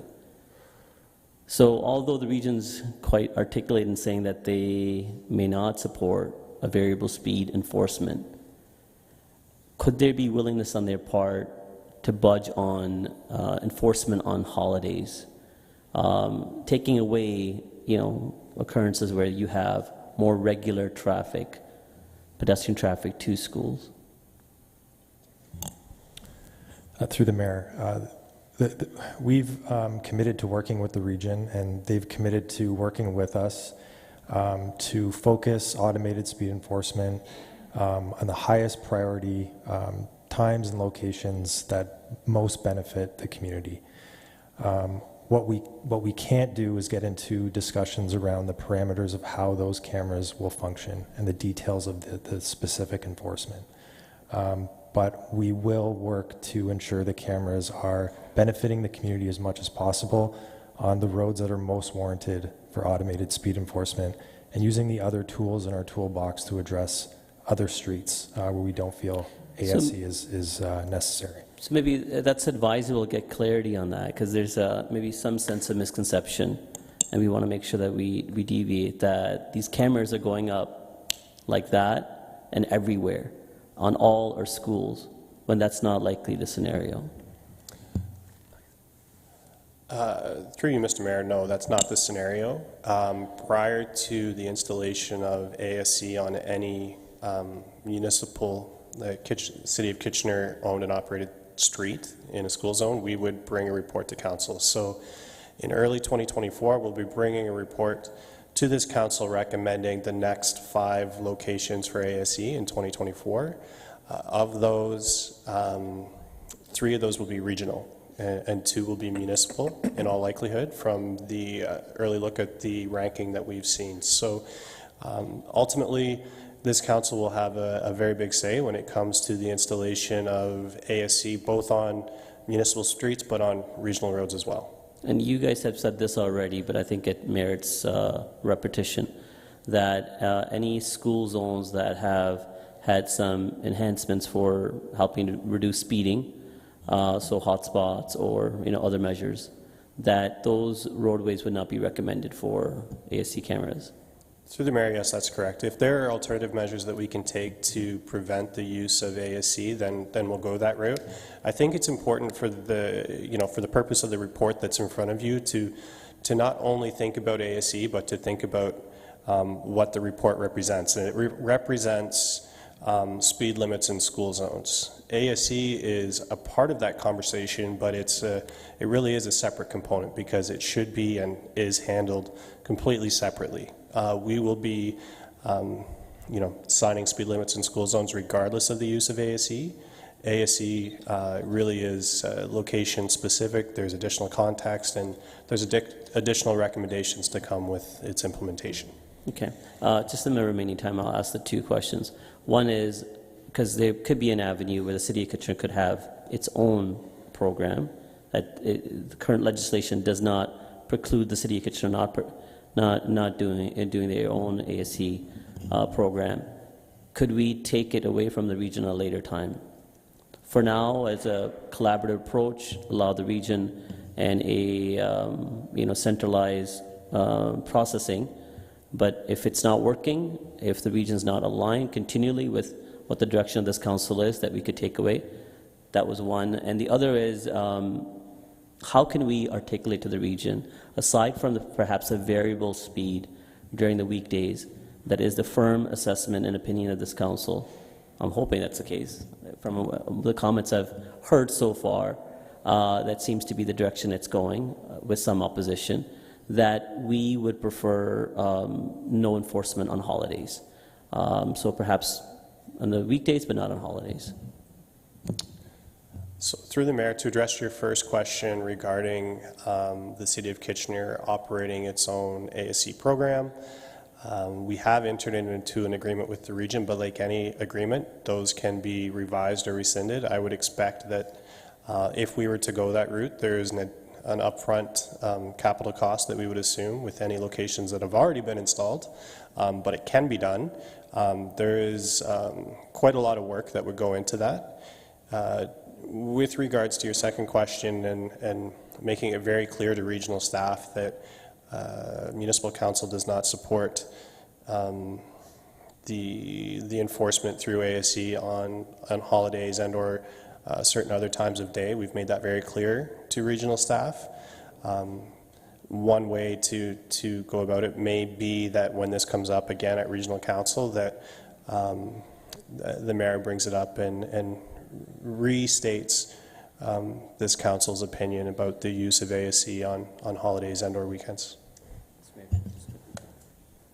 Go ahead, Councillor Singh, just as a wrap-up. Yeah, just as a wrap-up, one, I'm saying this at a jest, but maybe it could be reality. So if you take it back at a later time, we could buy those units back at a discount because they're used cameras already. So that's maybe, that's maybe a strategy. But apart from that, Mr. Mayor, Councillor Davey has already indicated that he might have a direction on the, or amendment to the motion. I would ask if he's not including, then I would do so, also articulating that enforcement. It is, direction of this council that enforcement not be carried on holidays. Okay, well, I'll come back to that, but there's many people in the queue yet, including myself. So, and I will just say that, and I know we need to bring this to a close, but there seem to be a lot of questions yet around the ASE process. Can we run this on our own? Do we have to contract with the region? Could we contract with the Central Processing Center directly in Toronto if that was our preference, if we found we were getting a better level of service there? I understand the court implications, which are totally separate in terms of this, and that's an issue that, quite frankly, the province has to fund because they're the ones that fund the JPs and so on. Unless this goes through AMPS, which is a separate process to all this, and it adds some complication to it. And I think part of the challenge right now is there's more questions than there's answers on some of this stuff. And this isn't a criticism; it's just a reality. And it may help if there was some real clarity around what the options and decision points for the city are, because we've just assumed that the region is our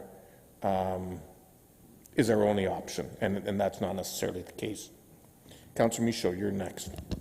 Thank you. It's not the consensus around the horseshoe of changing the time of the speed cameras. I'm absolutely against that, so I'll put that out there right now. I would like to ask, though, as opposed to changing the time of the speed cameras, trying to find a solution that would maybe settle things down a bit, would it be possible to put an amber flashing light where a speed camera is to give the driver warning that he has to slow down or he's going to get a ticket? He or she, sorry, I didn't mean to, sorry. Thank you for that clarity. Through the mayor, no, it's not an option because the ASC camera, it would need to know that those flashing beacons were working and operating at the time that the ticket was issued, and there's no technical way right now to do that that's approved by the MTO. So it would have to be done through signage, and at this point we don't know what that signage plan or design would look like, and it would require work with the MTO to sign and bylaw a school zone with variable speed limits with ASE. Okay, so I'm thinking of the sign, and maybe I described it wrong. I'm thinking of the sign down by Victoria Park. It's a flashing light, and it tells you how fast you're going. Is that not an option to put in any of the school areas, and with the red camera, not attached to the camera, but in the area, or no? Through the mayor, we can install those as a seasonal traffic calming device, but that would be separate from automated speed enforcement, and the two wouldn't work together.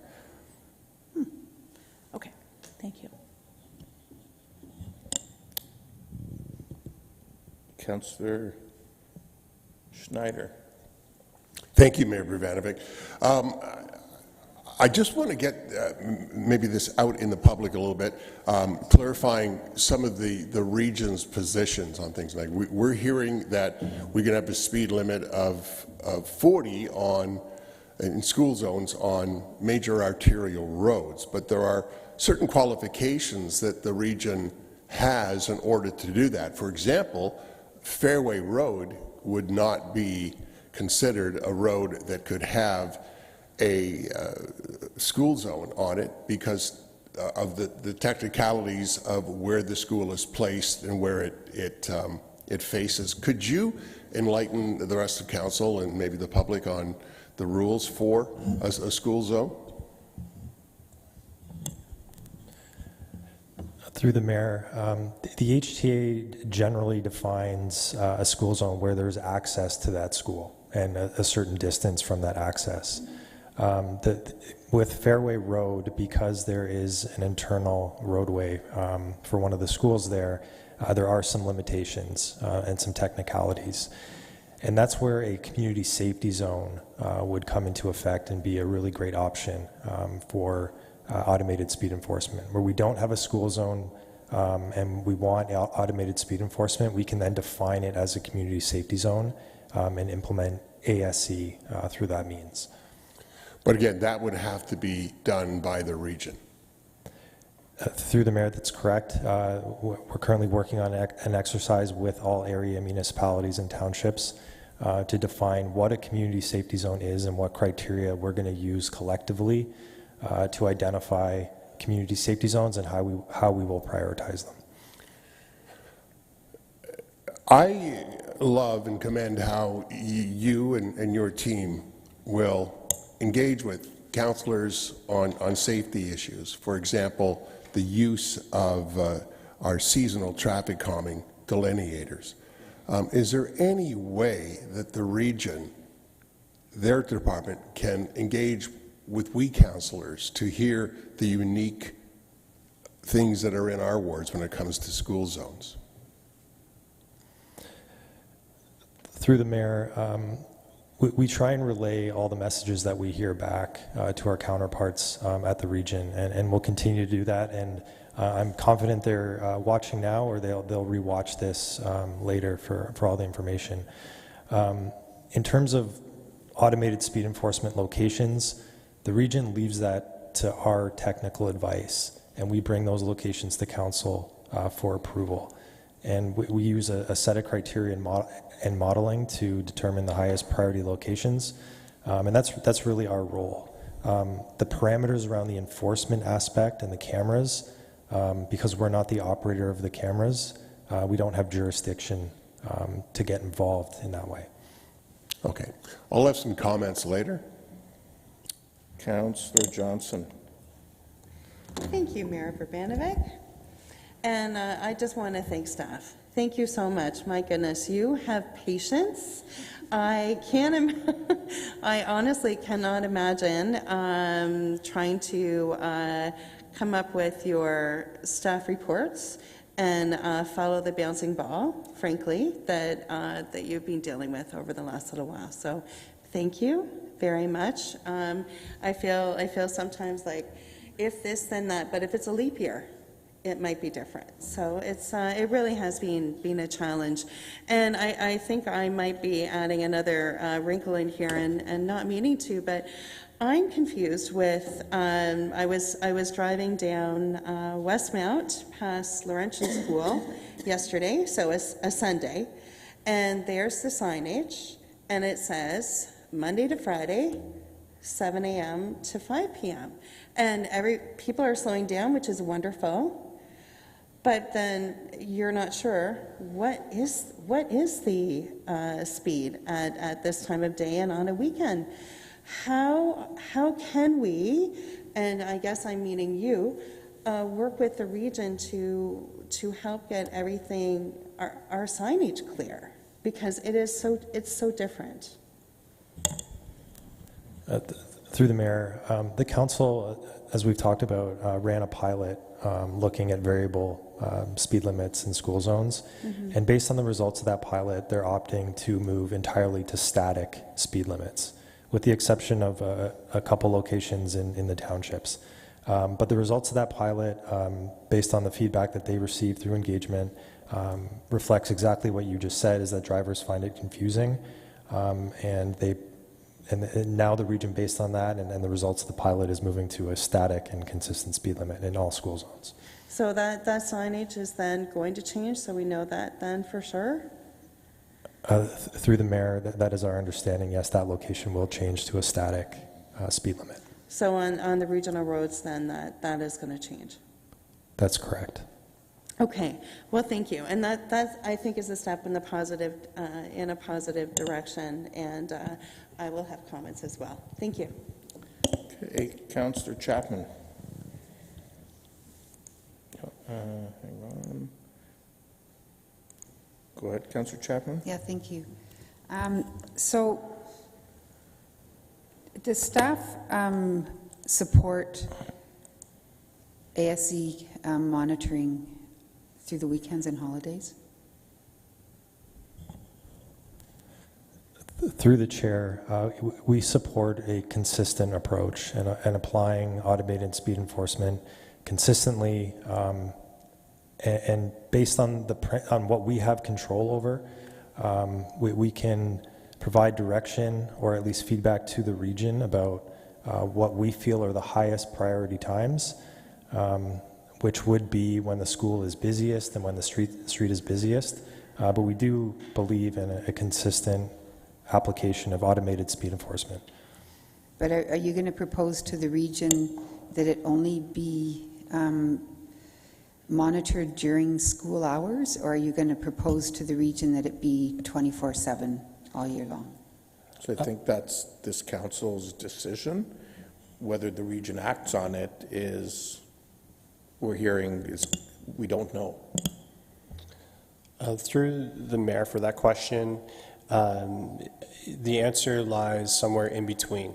And so I think that it would, in terms of council's recommendation to staff, I would suggest that there are times of the day that may make sense for continued enforcement. So if you think about Franklin as an example, in the summer months, the fields are really well utilized during the day because they run minor sports programs. I'm thinking Little League Baseball as an example in the programs in the fields that are there. And so there are schools where there is a high level of activity outside of core school hours and or on the evenings and weekends. So the recommendation really should be about making sure that we accommodate for that as well, making sure that we're protecting those that are most vulnerable when they're using the space.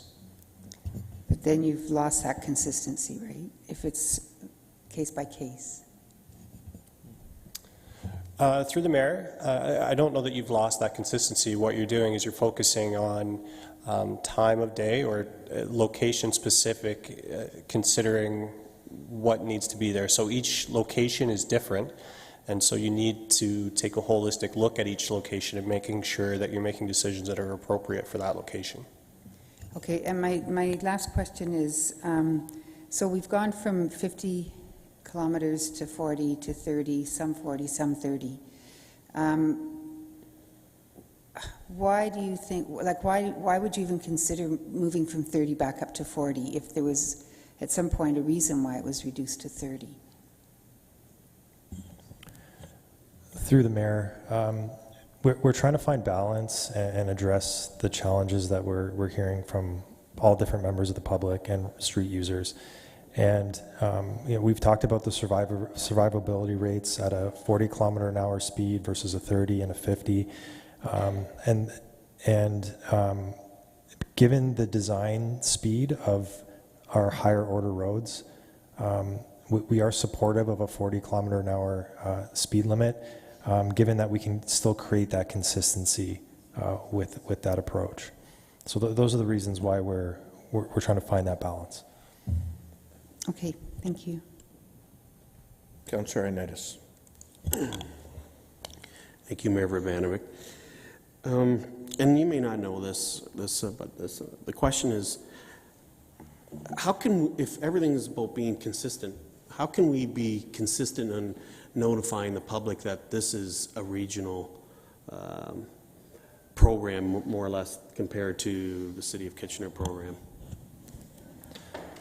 Through the mayor, this has been a point of discussion with the region around the communication and the education to the public, and that the region, because this is a regional program, they need to take a primary role in that, in terms of the communication that goes out, educating the public about the program. They currently have a web page that is set up, which has an FAQ about automated speed enforcement, and that's part of our key messaging that we put out to our residents when we get questions about ASC. We explain that we use our data and our science to identify the highest risk locations, but it's ultimately a Region of Waterloo run program, and they run that program on behalf of the entire region. Okay. Well, from where I'm sitting, whatever they've done so far hasn't worked. Like, quite frankly, I get these complaints on a regular basis that it's our program. So I'm not confident that they will be able to do the proper communication plan. But anyways, I'm just very frustrated with this whole process, to be honest. Okay, Councillor Michaud and Chapman, are there additional questions? Okay, go ahead, Councillor Chapman. Yeah, I was just wondering, have or will schools be consulted about this? Like, have you spoken to principals of schools to find out what their thoughts are about the speed limits around schools?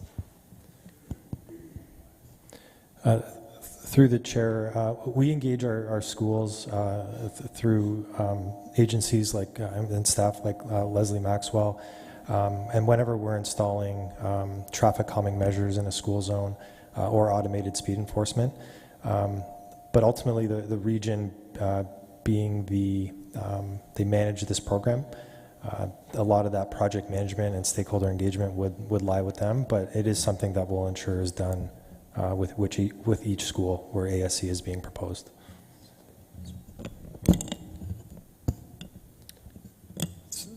Through Mr. Mayor, I may add, in terms of the reduced speed limit, we do work, as Mr. McCormick-Jones said, with Leslie Maxwell from School Travel Planning, and we've reached out, we've had conversations with members of both school boards as well. One of which is actually in attendance here today. I can assure you that they support the lower speed limits in school zones.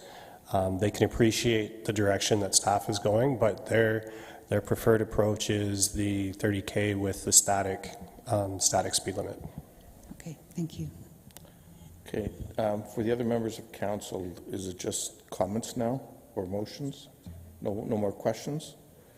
Okay, so I'll just ask, sorry, Councillor Schneider, comments. So I just want to be absolutely clear from a process point of view. So right now, we have opted to ask the region to run this service on our behalf. And the region is subcontracting that service essentially to the Central Processing Center in Toronto, but have plans to take over that service and run it locally within the region, correct? Through you, Mr. Mayor, yes, that is essentially correct. There's a couple of other moving parts in there as well. The region has an agreement with Redflex, who runs and operates the ASE cameras. And there's the POA court office that we also spoke about earlier that they'll still need to use even in an AMPS program. Sorry, say that part again. Through you, Mr. Mayor, so the AMPS program that the region is considering, that's how they're getting away from the JPC, the Joint Processing Center, is through the use of AMPS. That's what they're considering at this point. So administrative monetary penalty system, automated. Okay. Right. That gets you, that alleviates the need for the Joint Processing Center, but it doesn't alleviate the need for the provincial offenses court office. You still need to have those tickets processed, and they still need to be administered, and there still needs to be an appeal mechanism, and that's all done through the court system, the POA system. Right, and so regardless of whether we contract with the region or we contract with Toronto, that would get processed through our own provincial offences court here, which is run by the region, as mandated by the province. Through you, Mr. Mayor, that's correct. We would need an agreement to be able to do that, but yes. Okay.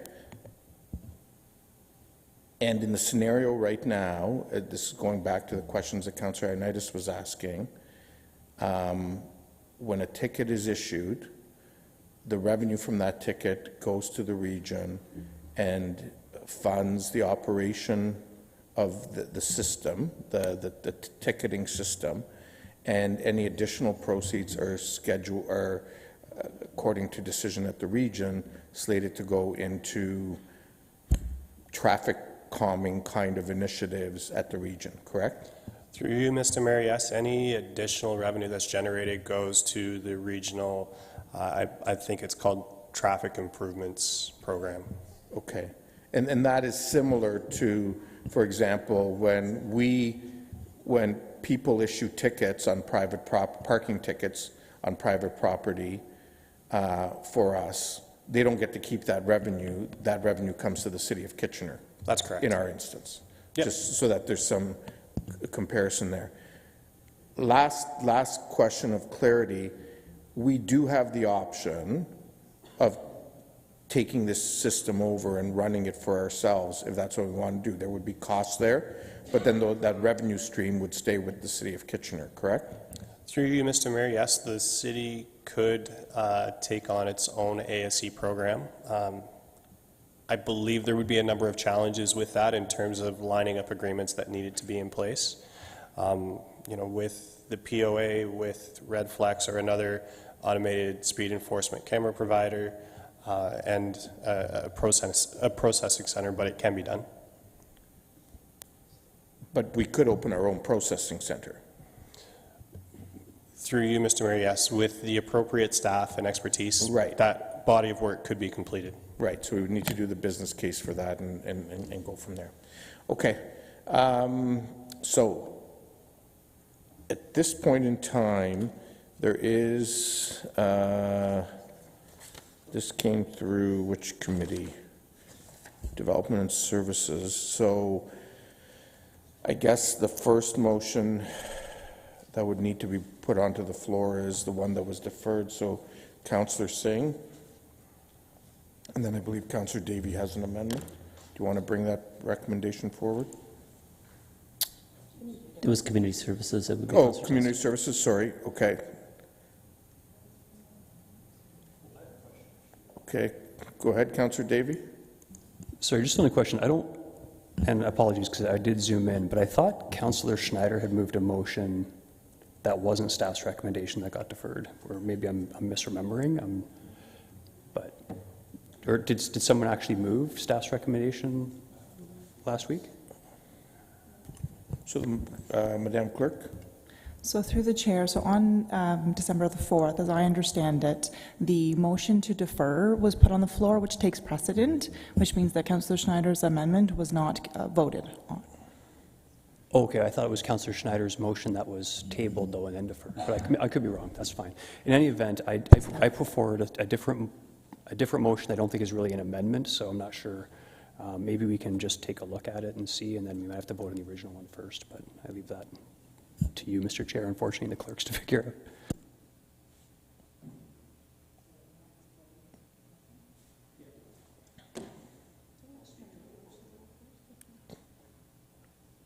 Okay.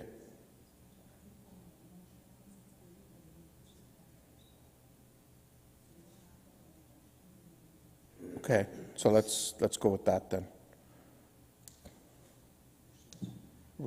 They're gonna post your motion on the screen.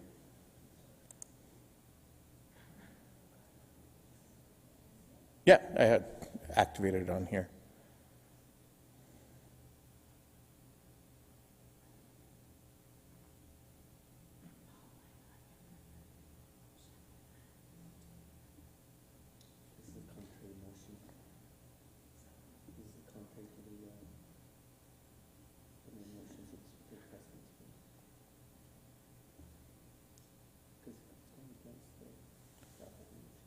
So Councillor Davey, do you want to speak to your motion? Go ahead. Right, so, well, hopefully it's clear to everyone, but essentially it would leave all of the speed limits that are 30 that aren't photo radar enforced at 30. Ones that are photo radar enforced would be changed to 40, and as future ones are photo radar enforced, they would be changed to 40 as well to be consistent with the region. So you would like my comments on it as well this time, Mr. Mayor? Sure, go ahead. Okay. I'm going to start with what we've all heard through several canvassing and community feedback, and that is about speeding on streets. And I think there's a disconnect here between maybe what I've heard and maybe what others have heard, but when I was canvassing, knocking on doors on city streets, people were not concerned about the people doing 40 and 50 on their roads. They were concerned about the people doing 60 and 70 and higher. And frankly, I think it's punitive that we are seeing situations where people are getting speeding tickets for doing 41 kilometers an hour on Christmas Day. That is punitive. And if there's one thing that I've learned from our bylaws approach to bringing the community along, it's that we don't operate punitively to change behavior. So I think this is an approach that I think is sort of just tries to reach that balance. I think it's also important to note in terms of the actual history and the problem that we're trying to solve. From 2 years ago, we went from 50 kilometers an hour down to 40 kilometers an hour, down to 30 kilometers an hour, and now we're talking about 30 kilometers an hour photo radar enforced. That is very, very quick, very fast, and the community is not coming along. Look at the number of complaints we've had with, I think, 2 or 3 photo radar locations in the city. Imagine when there's 73. That's what the region wants. They want 73. Can you imagine the blowback we're going to get? And I would remind you what happened with photo radar again with the province of Ontario. There was blowback, and the program got thrown out because we didn't bring the public along with it. And I would even point back to the City of Waterloo's decision just prior to the last election to 30 kilometers an hour. They had to walk that back because they did not bring the community along.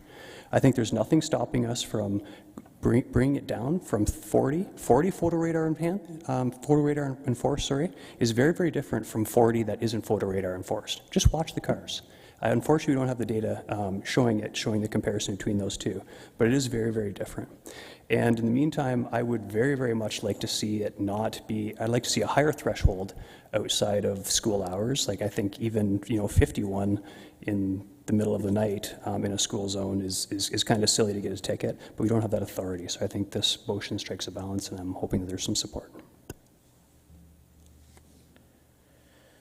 Okay.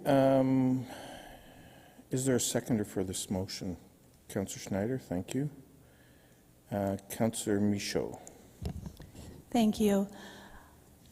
This has gone around in circles and circles, and I really, respect everyone's, opinions around the horseshoe.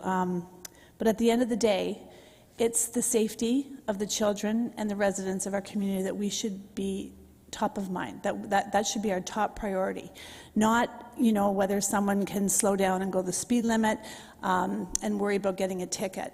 What this suggestion is, in my mind, is creating the thought that, it's midnight. So I can go down this road and I won't get a ticket even if there's a speed automated speed sign. What that's saying is it's midnight. I can come up to an intersection and the light's red and there's no cars around and I can go right through it. That's the message we're sending as far as speeding goes. People have to slow down and follow the rules of the road. And if you get a ticket once, you won't get it again. Hopefully, you'll learn the first time. But this going back and forth and, you can't have to go 40 now, but you can go 50 at midnight. It doesn't matter. It's the same. It's no different than coming up to an intersection, as I said, and the light's red, and I can go straight through if there's no cars because, well, that's what we're just saying.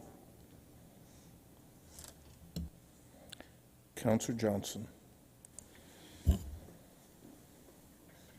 Thank you, Mayor Verbanovic. I'm just trying to actually absorb the motion that Councillor Davey has put forward here.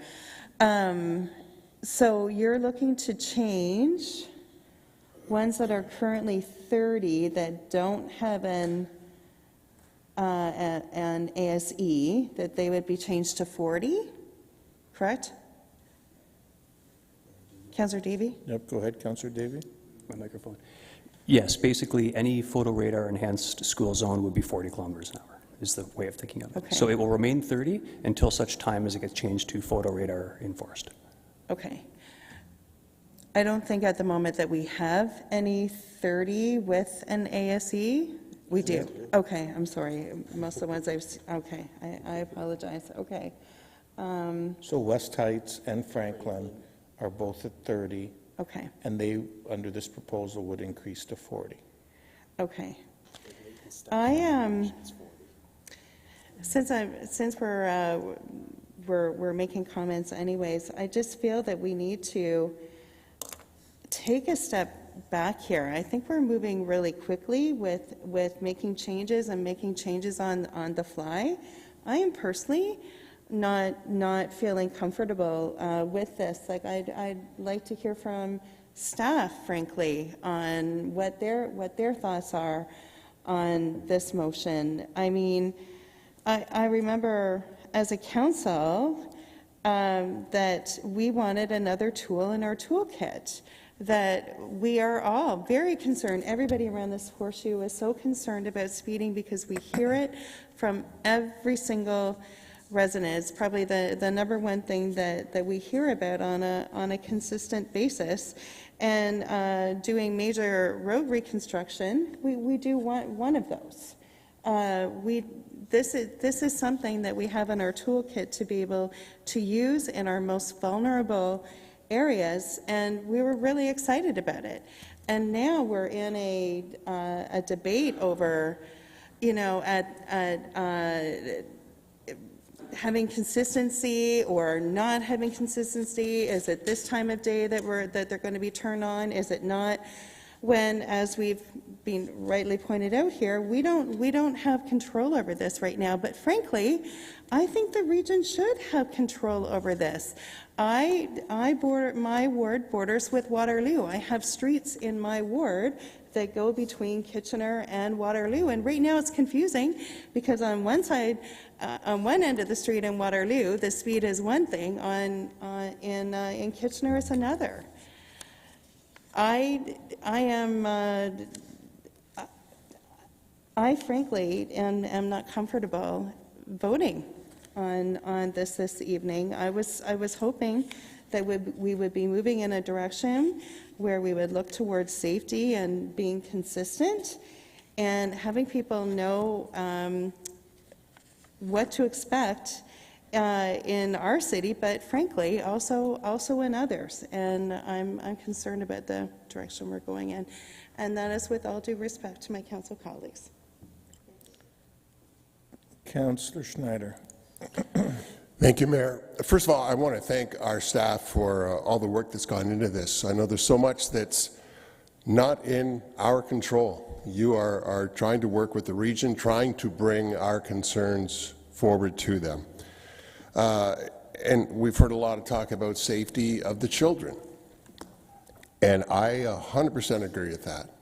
Where I get frustrated is we have no say for student safety on Fairway Road. A technicality takes priority over student safety. Students at Chicopee Hills Public School have to cross Fairway or Lackner or walk along those streets to get to that school. But that school is on a private lane.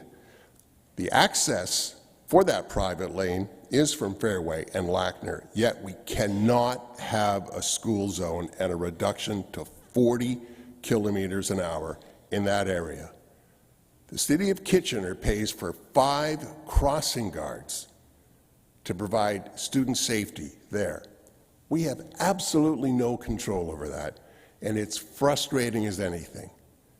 We have a new grade 7 to 12 school proposed for Fairway and Woolner Trail. The speed coming off the Fountain Street roundabout is 80, and it goes down to 60. And we have no say at all about that. We have to rely on the region to make those decisions. The other thing that frustrates me is, I get it, school safety, but I know there's data, and maybe not every school needs an ASE camera. Yet as we all hear when we campaign and we go to our emails, speed on residential streets. We have main feeder streets into neighborhoods. I can think of one off the top of my head in my ward, Grand River Boulevard, constant speedway. An ASE camera would be great there, but it's going to the school, which I get it, we want to start there, but there are other big needs. There's so much in this that is out of our control. We're doing our best. We can make our recommendations, but ultimately the region's going to make the call on this. Councillor Davey, I think your motion, it basically spells that out, and so I can support that. Thank you. Councillor Ioannidis. Thank you, Mayor Urbanovic. I am too very frustrated with this program. I don't think anyone here is saying no to children's safety. I think everyone here it does care about children's safety. In fact, I was one of the proponents that helped Leslie get her job. It was my advocacy at that time. And when I see things that are not working accurately or being very collaborative, if we're to be collaborative, what I'm hearing is majority of members of council are saying, this is not what we want, this is not what we heard. And I know what I heard during campaigning was quite clear. 30 kilometers is way too slow, and having a camera there is straight out punitive. I heard that loud and clear. And I have nothing to do about it, but I'm the one who gets all the complaints. I'm the one who gets all the emails. The region doesn't get them. In fact, they don't even collaborate with us. So if they don't want to collaborate with us, I think this motion makes sense. Other than that, if this fails, I would say we should scrap the program in general until we're able to control what we can control rather than having someone else control what they deem as theirs. In fact, they're using us to fund their program, which is kind of strange to me. The whole thing makes no sense to me, but I will totally support this. In addition, I don't know about you, but I think everybody here drives off school hours, and I don't see the dangers that everyone is saying that there is. Like, I don't see it at all. In fact, I don't see many kids at all in the school, in the parks. In fact, the trend that I'm seeing with today's kids, they're more in their bedrooms playing video games more than they are on the fields. And that's a sad state of where our society is. But I just can't, without good conscience, go with without having the power to say yes or no and deal with those complaints that we get. I get daily.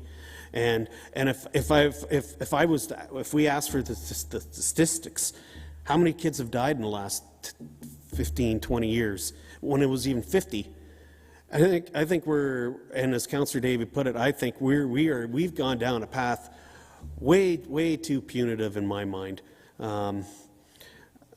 That's why I think this is at least somewhat of a happy medium and gives us somewhat of a control, which to me, again, makes no sense to me that we have no say at all. But we're supposed to be a collaborative region.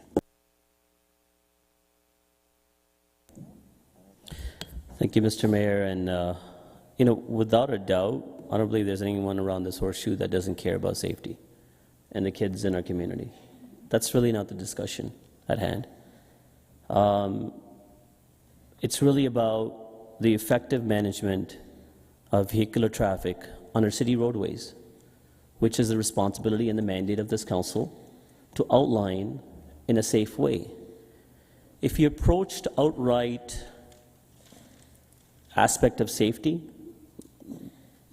vehicular traffic perhaps shouldn't be allowed around schools. That would ensure no accidents. And that would be the most ideal. But we don't work in an ideal world. We have vehicles on roadways. We have to make sure that there is a sense of common sense associated to, I guess, the acceptance of the program that the region wants to run. What Councillor Schneider, and we had worked on that direction, had put forward during the committee made the utmost sense. This is the best case scenario out of that, failing from the region's unwillingness to make compromise. Because again, having a lower speed that's enforced during school hours and school days, and no enforcement afterwards, but set a lower speed limit, I think is a better option. But again, as Councillor Ioannidis has said, we unfortunately lack that proper collaborative approach with the region, and it's not, I think, failing of our staff. And I go back to, I think, good work that our staff have done. They have not told us, Council, this is what you need to do. They gave us options. And I think we're taking their recommendation and their report and choosing through what Councillor Davey has put forward, that's what I'll be supporting, and I hope others will support as well, of something that will effectively work. Councillor Davey, maybe I should have started with asking, I had said that perhaps your motion could direct staff to communicate to the Regional Waterloo staff that no automated speed enforcement should take place on holidays. Do you have a concern with that, or that could be friendly? There's no such thing as friendly amendments. Okay. So if you want to make an amendment, I'll accept it. Okay, I'll just put forward that as an additional amendment. So again, I'll just wrap up. Again, I would have hoped that the region would have been amenable to what the direction that I think likely would have been the right course with Councillor Schneider's original amendment. But the fact that variable speed enforcement is not possible, this sets a consistency with the region, and I think makes more sense. And beyond that, this is an avenue for us to take the first step. This is not the all end all. I think from the conversation today, which was very enlightening, I didn't even know this, that we could actually run this program ourselves. And that may be the course that we need to take, because again, we have to be more effective, and that way we can tweak the consideration of safety of our roadways to the way that we think that should be best done on city streets and not be dictated by a different order of government. But for the time being, I think this is the middle ground and the best approach going forward. Councillor Deneau. Thank you, Mr. Mayor. Councillor David, did you receive a second? Somebody second your motion, or no? There was. There was? Okay. In my time that I've been here, I've never, maybe once, received a call about speeding in a school zone. It's people are running stop signs. People are driving 80 down my road, and it's only at 50. And so I'm not discounting the fact that we need to protect our young. But again, as I alluded to earlier, I work in long-term care. One of my residents goes across the street on Kingsway Drive for a smoke. And so if we're looking to make everybody who's vulnerable safe, then we might as well drop it all down to 30, because as the stats indicate, you have a better chance of survival at 30 than you do 40 than you do 50. And so I will support this motion. And I know I said, I believe last week, make it make sense to me. That makes sense to me. When there are, our young and our older in specific school zones during these times. And I agree with Councillor Ioannidis. I very rarely see my park playground packed with kids. And, and I have 2 young girls. They're not necessarily in park areas. They're at home playing video games. And so I support this motion. Councillor Chapman. Yeah, thank you.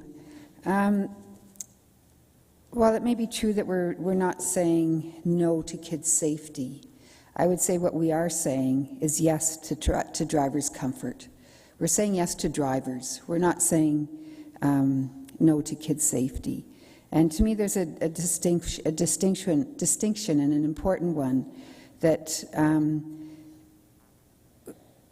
not to say that we're more concerned about drivers than we are kids, but the simple fact that we bring drivers' comfort into the equation seems to me problematic.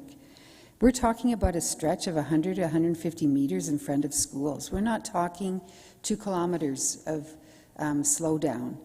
And I think if we listen carefully to Ms. Maxwell's comments, who works with schools all the time, all across the region, what her experience tells us is that we need to lower the speed limits, and we have to have consistency. We have to harmonize, have a form of harmonization of speed zones, which will lead to greater compliance, and slower speeds, as she said, creates healthier spaces. And as was also pointed out, school playgrounds never close. We've got before school, after school care. We've got sports being played in the schoolyards on weekends, in the evenings. In my neighborhood, we don't have a community center, so schools become a place of holding programs. So I think, I think it's really important to get this right. Whether the city runs it or the region runs it, that's a different discussion.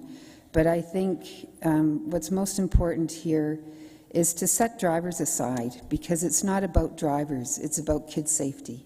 And for that reason, I will not support this amendment. Councillor Johnson. Thank you, Mayor. And this has taken a much different turn than I thought it was going to tonight. I thought we would have the opportunity to talk about consistency in neighborhoods, consistency in school zones, and basically we learn how to do things by doing them. And I think having consistent speeds in our school zones, where our most vulnerable people are, is really important. I live behind a school, and there are lots of kids playing there all the time, and frankly, I wish I saw more.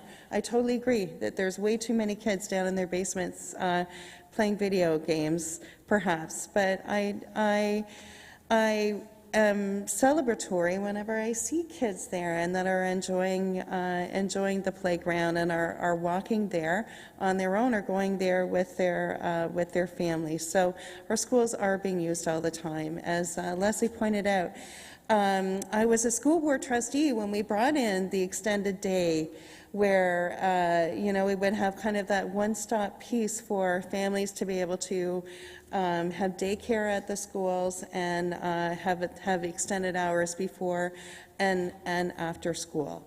So people are using our schools all the time, and frankly, I do wish that they use them more. I'm concerned that we're going down a bit of a slippery slope here. I think the issue is that we're not having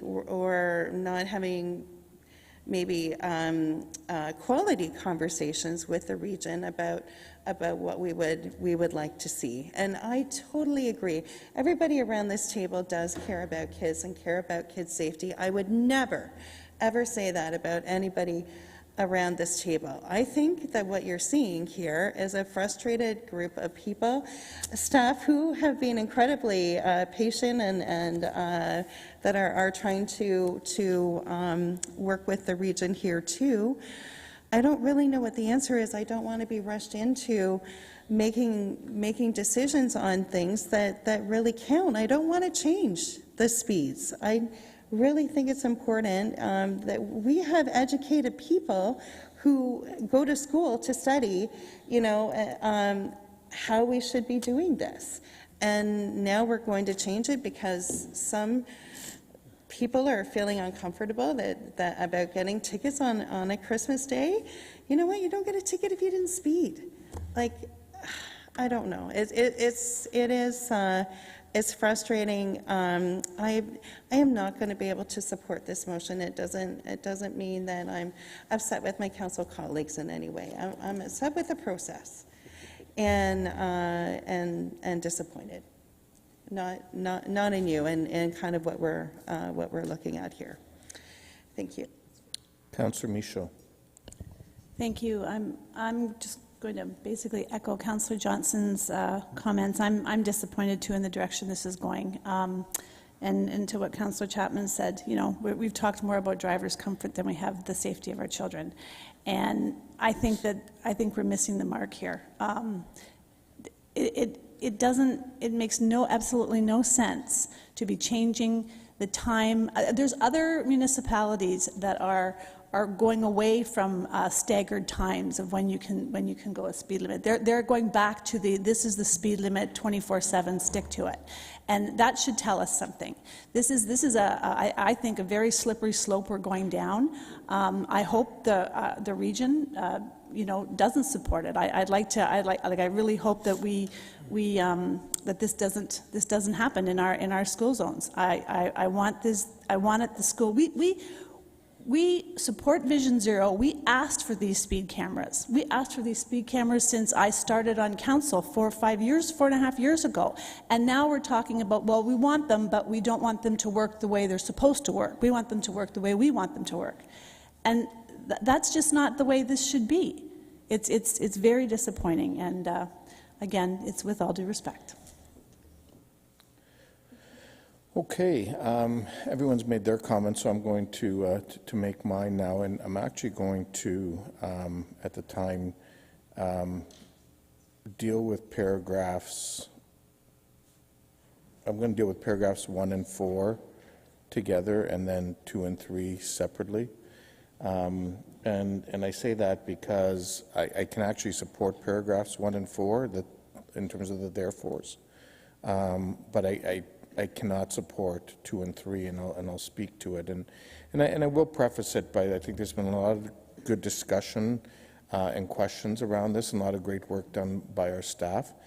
But I also share the frustration that I'm hearing around the council horseshoe on this issue, and the fact that it clearly seems that our service provider in this instance does not have a strong customer service focus around this that meets the needs of us as a municipality, but is more focused on setting this up in a manner that that meets their needs and not the needs of us as the customer. And that's a view I expressed at Regional Council, and I'm expressing it here as well. But I'll say that, as someone who drives by the Franklin Street location 5 to 10 times a week, sometimes more, yeah, it makes you slow down. And that's doing exactly what it's supposed to do. But for me, where the concern lies and why I can't support increasing it to 40 is when I look at the data, and I'm trying to make decisions based on data. And the data that was provided to us by staff is that where the posted sign on West Heights is 30 kilometers an hour, it's gone from 60 kilometers an hour to 45. So even with ASC in place, people are still driving 45 when it's 30. Go ahead, Councillor Davey. Point of clarification, sorry, just to be clear, that's the 85th percentile? That's the 85th percentile, yes, that's correct. And on Franklin Street, the 85th percentile has gone from 57 to 41 when it's posted at 30. And so for me, the concern is if we're now going to increase it to 40, what's that going to do in terms of how fast people are driving? And I would suggest that it's going to go up. Thank God that of the 97 collisions that have happened in the city of Kitchener in school zones over the last 5 years, there have been no fatalities. But 26 have involved, as staff have put in their information to council, have involved a vulnerable road user. And for me, I want to see that number go down. And so my concern becomes that if, in fact, we start increasing the speeds from what we've said we want to have in those areas, a decision that we didn't make that long ago, it concerns me to be increasing it in those school zones. I respect that there's differences of opinion on this issue. But as someone who has to drive it, I'm okay with slowing down extra for those 150 meters or whatever it is. And again, respectfully to some, some of the folks that we've heard from, I do think where the unreasonableness lies is in terms of the time of day, and we can argue whether that time should be 9 to 5 or 8 to 7 or whatever that right time should be. But I do agree that getting a ticket on Christmas Day for going 41 is absolutely ludicrous. And I can tell you that I'd be pretty hard-pressed to find a member of Waterloo Regional Police Service that would ticket anyone for going 41 on Christmas Day, other than, the region's automated service. And that's where I think the points that Councillor Davey was making is it takes away from the credibility of what we're trying to achieve from an enforcement point of view when there's a perceived level of unreasonableness. And so my preference would have been, quite frankly, to see us, hunker down on our position to the region, telling them, this is what our expectation is as the service provider. And if they don't do it, then we have some choices to make. Either change our view, go to Metro directly and walk away from the regional agreement, or consider creating our own system. Some might even argue, why do we even have municipal and regional roads anymore? But that's a whole other discussion for another day. But that's sort of where I'm sitting on it. But I can certainly support paragraphs 1 and 4 in terms of the operative phrases that are in here. So with that, you want a recorded vote? Okay. So I guess I have to deal with Councillor Singh's amendment first. Sorry? Councillor Deneau is seconding that. Okay. So we'll deal with the amendment first. Councillor Singh's amendment.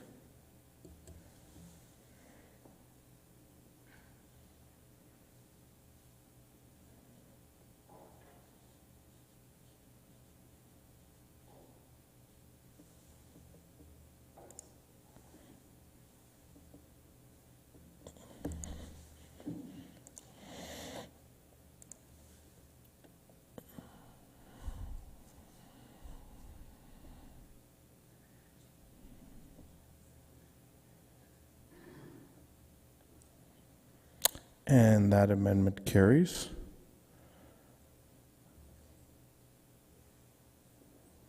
Okay, we'll now go to the original motion, and we'll deal with paragraphs 1 and 4.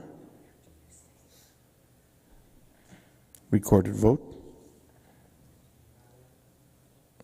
So paragraphs 1 and 4 are, therefore be it resolved that posted speed limits remain at 30 for school zones that do not have automated speed enforcement installed, and therefore be it finally resolved that should the City of Kitchener gain authority over either time of day speed limits or the limiting of ticketing outside of school hours, that staff return with details and recommendations. Yes, Councillor Deneau. Are we voting on the whole motion here, or? No, just paragraphs 1 and 4. So the two that I just read. That's what they're. So I guess, yeah, I was going by the operative phrases, but if you look on the screen, it's paragraphs 3 and 6. So therefore be it resolved that posted speed limits remain at 30 for school zones that do not have ASE installed. And the second part is therefore be it finally resolved that should the City of Kitchener gain authority over either time of day speed limits or the limiting of ticketing outside of school hours, that staff return with details and recommendations. Okay, we can deal with them separately. So I'll deal with paragraph 3 first. Sorry. Yes, go ahead, Councillor Deneau. So if we vote on these right now, they're still part of the main motion? Yes. Okay. All right. I think I got it. So the highlighted part is what we're voting on now. Thank you. Ms. Fusco. Councillor Singh, you have a question? Oh, you trying to vote? Okay, so now that it's color-coded, we're doing yellow and blue? Yeah. No, we're just doing yellow right now.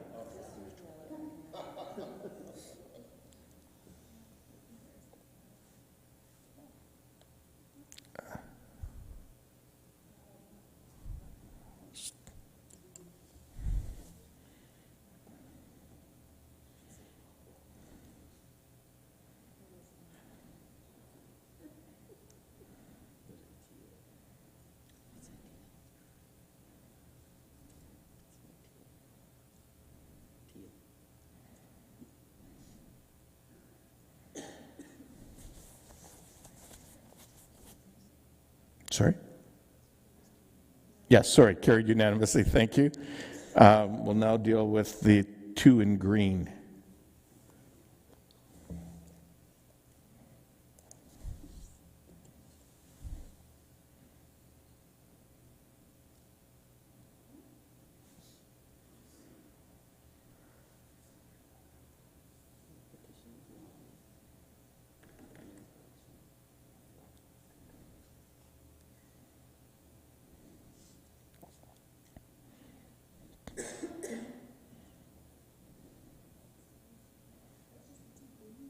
Yes.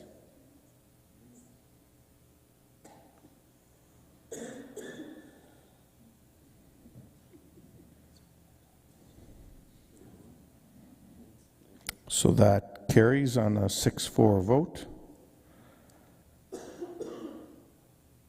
And then the last paragraph, the aqua one.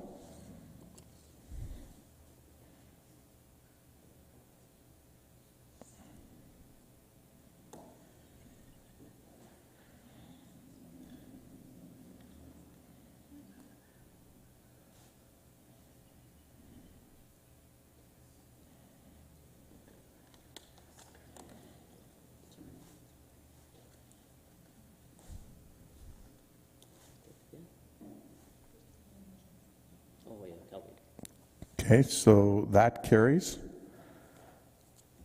And Madam Clerk, now I guess I need a motion to ratify it as amended.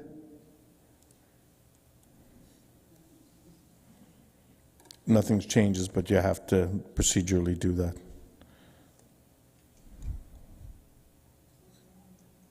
So it's the entire motion, so now you got to sort of balance all of the different things.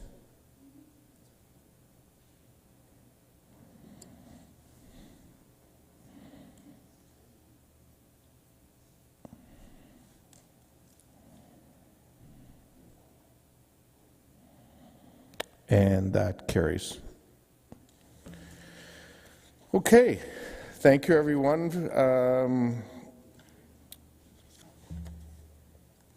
Do we need a 3-minute stretch? We'll do a recess for 3 minutes. We'll come back at 9:45.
Okay, folks, first of all, thank you to our next group of delegations who have patiently been waiting while we dealt with that last item. We're now on to item 6.4, which is the official plan amendment for 20 Woolner Trail. There have been a number of written submissions, a community letter, a neighborhood petition, and written submissions from Dave Fosterl, Emily Woolner, Gary Minter, and Ron Geisler. And we have one delegation, Mr. Gary Minter.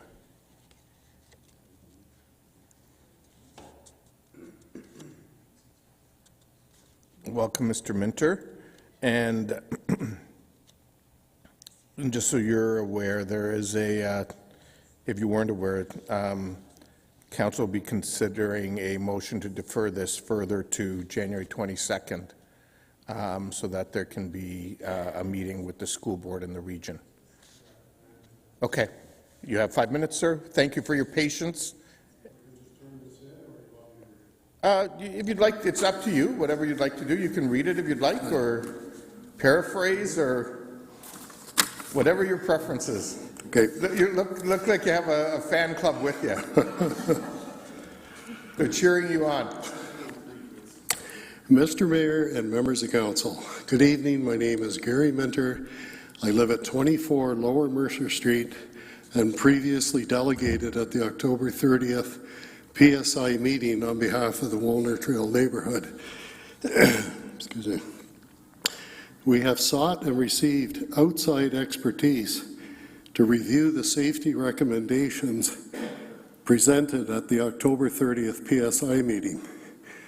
The comments received based on a review of the original transportation impact study by R.J. Burnside and Associates, undertaken at the request of the WCDSB, are as follows.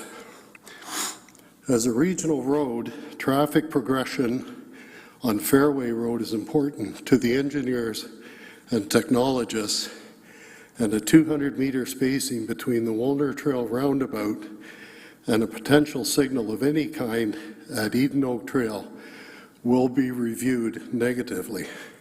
However, centerline to centerline from the roundabout to Eden Oak Trail is approximately 200 meters, so any negative argument is pretty borderline. Number two, the original TIS accounted only for vehicular traffic, not for pedestrian volume or impact on traffic flow through the Woolner Trail roundabout. Number three, a new TIS must demonstrate how pedestrian and vehicular interaction at the roundabout would affect its operation. A, crossing guards, while necessary, will negatively impact the flow of traffic through the roundabout.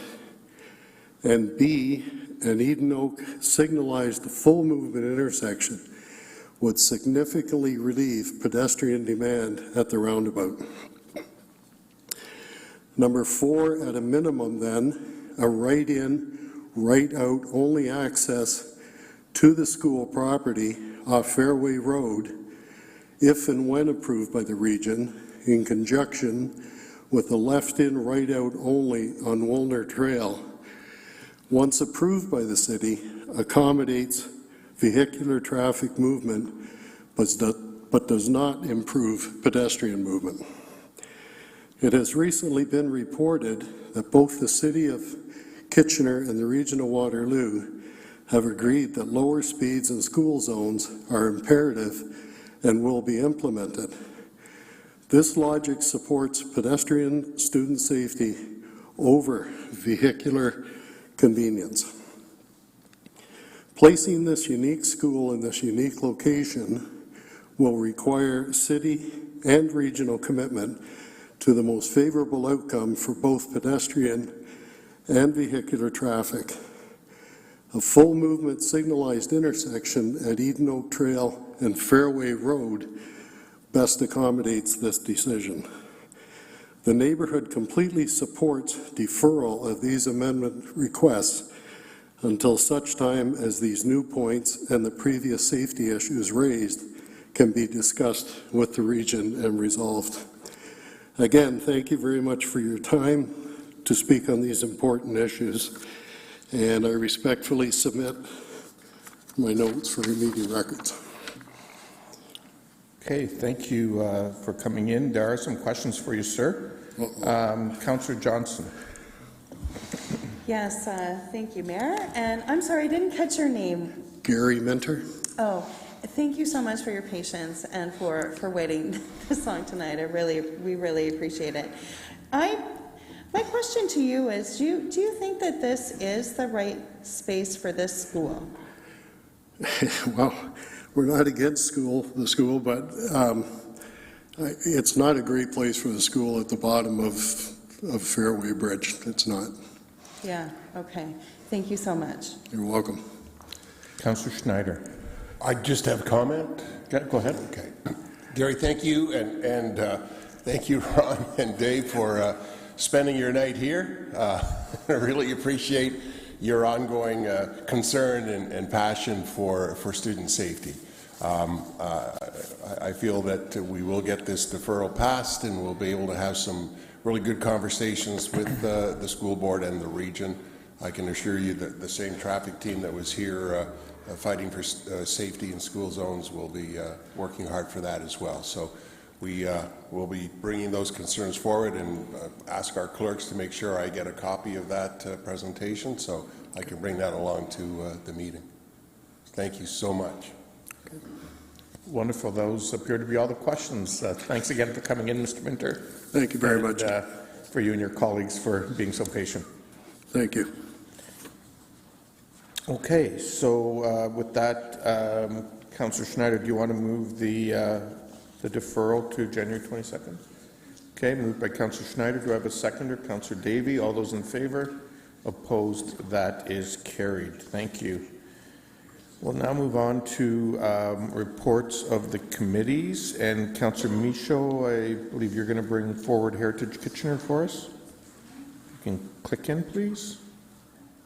No problem. Go ahead. It's been moved by myself, seconded by Councillor Chapman, that the report of Heritage Kitchener dated November 7th, 2023, listed as items 7.1A to 7.1N on the agenda this date be adopted. Okay, thank you. Any discussion? Councillor Davey? Yeah, just trying to, it looks like we're designating a whole bunch of properties all at once. Is this, I'm assuming this is in response to provincial legislation? Is that why we're bumping it up, or? I believe that. Mr. Stevenson. Through you, Mr. Mayor, yes. Changes to the Ontario Heritage Act and the Planning Act as a result of Bill 23 requires us to review all properties on our municipal heritage register. We are halfway through that program, and as a result, there are a number of intent to designate on the agenda this evening. We're continuing that work program into next year. So I heard halfway through, so we can expect more of this kind of list in the coming months then? You can, yes. Okay, thank you. Okay, so it's been moved and, sorry, who seconded it? Councillor Chapman, thank you. All those in favour? Opposed? That is carried. Next, Community Services, and that would be Councillor Johnson. Thank you, Mayor. It is being moved by myself and seconded by Councillor Schneider that the report of the Community and Infrastructure Services Committee dated December 4th, 2023, listed as items 7.2.A and 7.2.C on the agenda this date be adopted.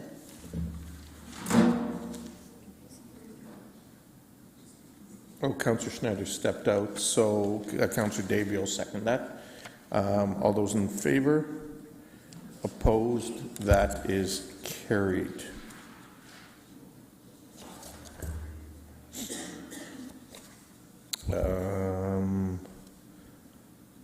We've dealt with unfinished business. Sorry? Yeah, did you not? Okay, so who is, oh, sorry, yes, who's bringing planning forward? Okay, Councillor Chapman? Sorry. Go ahead. Yeah, it's moved by myself and seconded by Councillor Davey that items 7.3A, B, well, C's deferred. Do I? Oh, no. C and D are... C we'll have to deal with separately, so A, B, D. A and B. A, B, D, E, and E. A, B, E, D, be approved. Okay. Thank you. And sorry, who did you say? Councillor Schneider second again? Councillor Davey? Councillor Davey. Okay, great. All those in favor? Through you, Mr. Chair, sorry. The annual zoning bylaw update requires a notice. Oh, yes. Okay. Can you share that? So that's included with item E. Everyone clear on that? All those in favor? Opposed? That's carried. And now we'll come back for item C. And you moved that, Councillor Chapman? That item 7.3C be reopened, or what do I say? So C, which is... Yeah, the 2150 Bleams Road. So I guess we need some clarification on that. Councillor O'Dooney, you have a question? More so, I know a lot of residents in that area have reached out and shared concerns and thoughts. We've had several conversations and had several meetings with residents there, and I know the conversation that we had, I believe it was a week ago, we were looking at 6th Street fronts in townhouses, and residents were requesting, and we're able to at least get them up to 5. So is there an opportunity for us to be able to go back to the original request, leaving it at 5? Because that's something that I strongly believe that in partnership, like we say many times, we want to make sure we carry people along. We want to ensure that people feel like council is also listening to them. This is a difference of one, and I think this is something that we should do in collaboration with the residents of that area. So you're asking that we deal with it as Res 4 with 5, consistent with the original recommendation? Yes. Okay. Do I need to? So, Madam Clerk, I'm trying to remember, we deferred this so that there was an opportunity to dialogue with the community. Did we defer the issue as a whole or a specific recommendation? Sorry? Okay, so in fact, Councillor O'Dooney could move then the original motion. Can I move? Yep. I can move the original motion then? Yeah, I would like to move the original motion, and I think it would be great if councillors can support that. I can get someone to second it. I do believe it's just a great collaboration with the community at this point in time. Okay, seconded by Councillor Deneau. And staff, there's some additional clarification on the screen in front of us.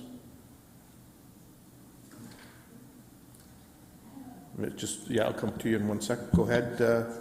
Thank you, Mr. Mayor. Just council may recall that we discussed a request by the Region of Waterloo to require a construction spill prevention and response plan as part of the holding provision. Staff have updated the holding provision. Because the bylaws technically changed, we would need the pursuant to section 34 of the 17 of the Planning Act provision included in a resolution this evening.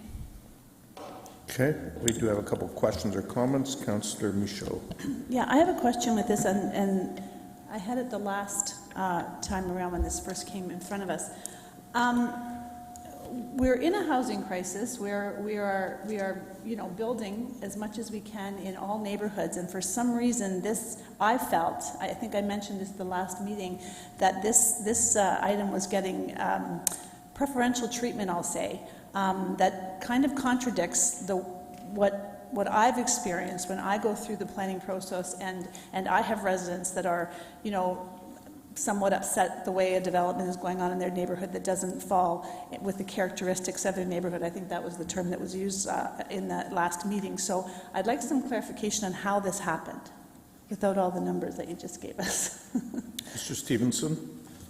Thank you, Mr. Mayor. So as part of the community consultation and discussion with the residents, there was a concern about driveway widenings and parking on most of the front lawn, as well as if there were 6 units on the narrower lots with the wider driveways, that there wouldn't be an opportunity for landscaping. We were very clear in those conversations that in the province of Ontario, every single lot could be developed with up to 3 units. So we were talking about 15 units as an absolute minimum would be possible in this case. Mr. Bateman prepared a planning report, and his opinion was that the 5-unit street fronting townhouses, all which could be triplex, would be an intensification of the site and be more units. You may recall there was some discussion about the appropriate built form. Because of the configuration of this lot, it is wide and shallow. It's not possible to have rear yard amenity and rear yard parking, so it actually does function more as a street fronting, and that's why the recommendation was to have the residential 4 zoning with the special provision for 5 units to allow up to 15 units. I'm hesitant to approve this because I've been through there are certain areas in Ward 4 that I think, could have had discussions like this or could have discussions like this. And if this is a precedent we're setting, then I am concerned about that. Councillor Johnson. Yes, actually my question is to Councillor Davey. I'm just trying to recall. You had asked, I think, the applicant a question about development at that time. Were we waiting for something from them? Councillor Davey? No, I was just waiting for clarification from staff. So the applicant would have preferred, well, frankly, they would have preferred the stacked townhouse units that they had originally, and they would have preferred, frankly, as many units as they can get, but the recommendations come back at 5, and that's the motion on the floor. So. Okay. All right, thank you. I'll have comments at the appropriate time. Okay, this is the appropriate time. Just hold on. Go ahead. Yeah, thank you. So I actually took a drive yesterday and looked at 2150 Bleem, so the church property and the property on Bravo Ridge Trail, just to see. And it's interesting as you drive into the neighborhood off of, I think it's Niles Road, that's right there. It's got beautiful stacked townhouses which are finished lovely, like really nice finishing and stonework and everything on them, and really fit in with the neighborhood there. So I feel like this development could be done in a very similar way, with nice finishes that would fit in with the rest of the neighborhood, which is it is an absolutely beautiful neighborhood. But I feel that it wouldn't be diminished by looking at increasing it in some way as well. Thank you. Okay. Any further comments?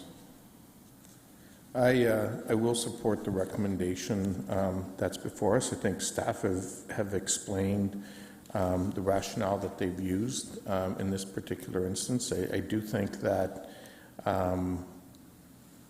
one of the things, and we've talked about, and I believe staff are now looking at this, and Mr. Stevenson, correct me if I'm wrong or if you still need further direction, but after we dealt with a couple towers where we've added additional floors, we've talked about the need for a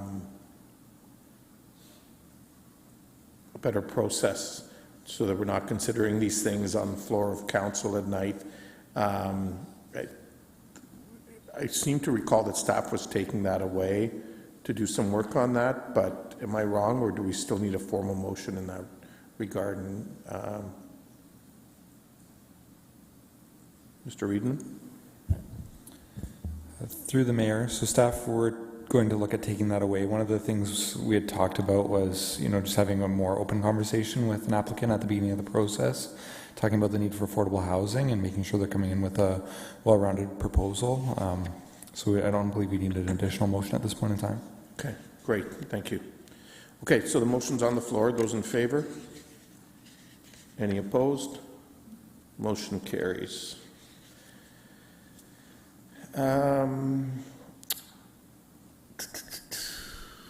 Next up is new business. No new business? Oh, sorry, Councillor Ioannidis. Okay, we're not there yet.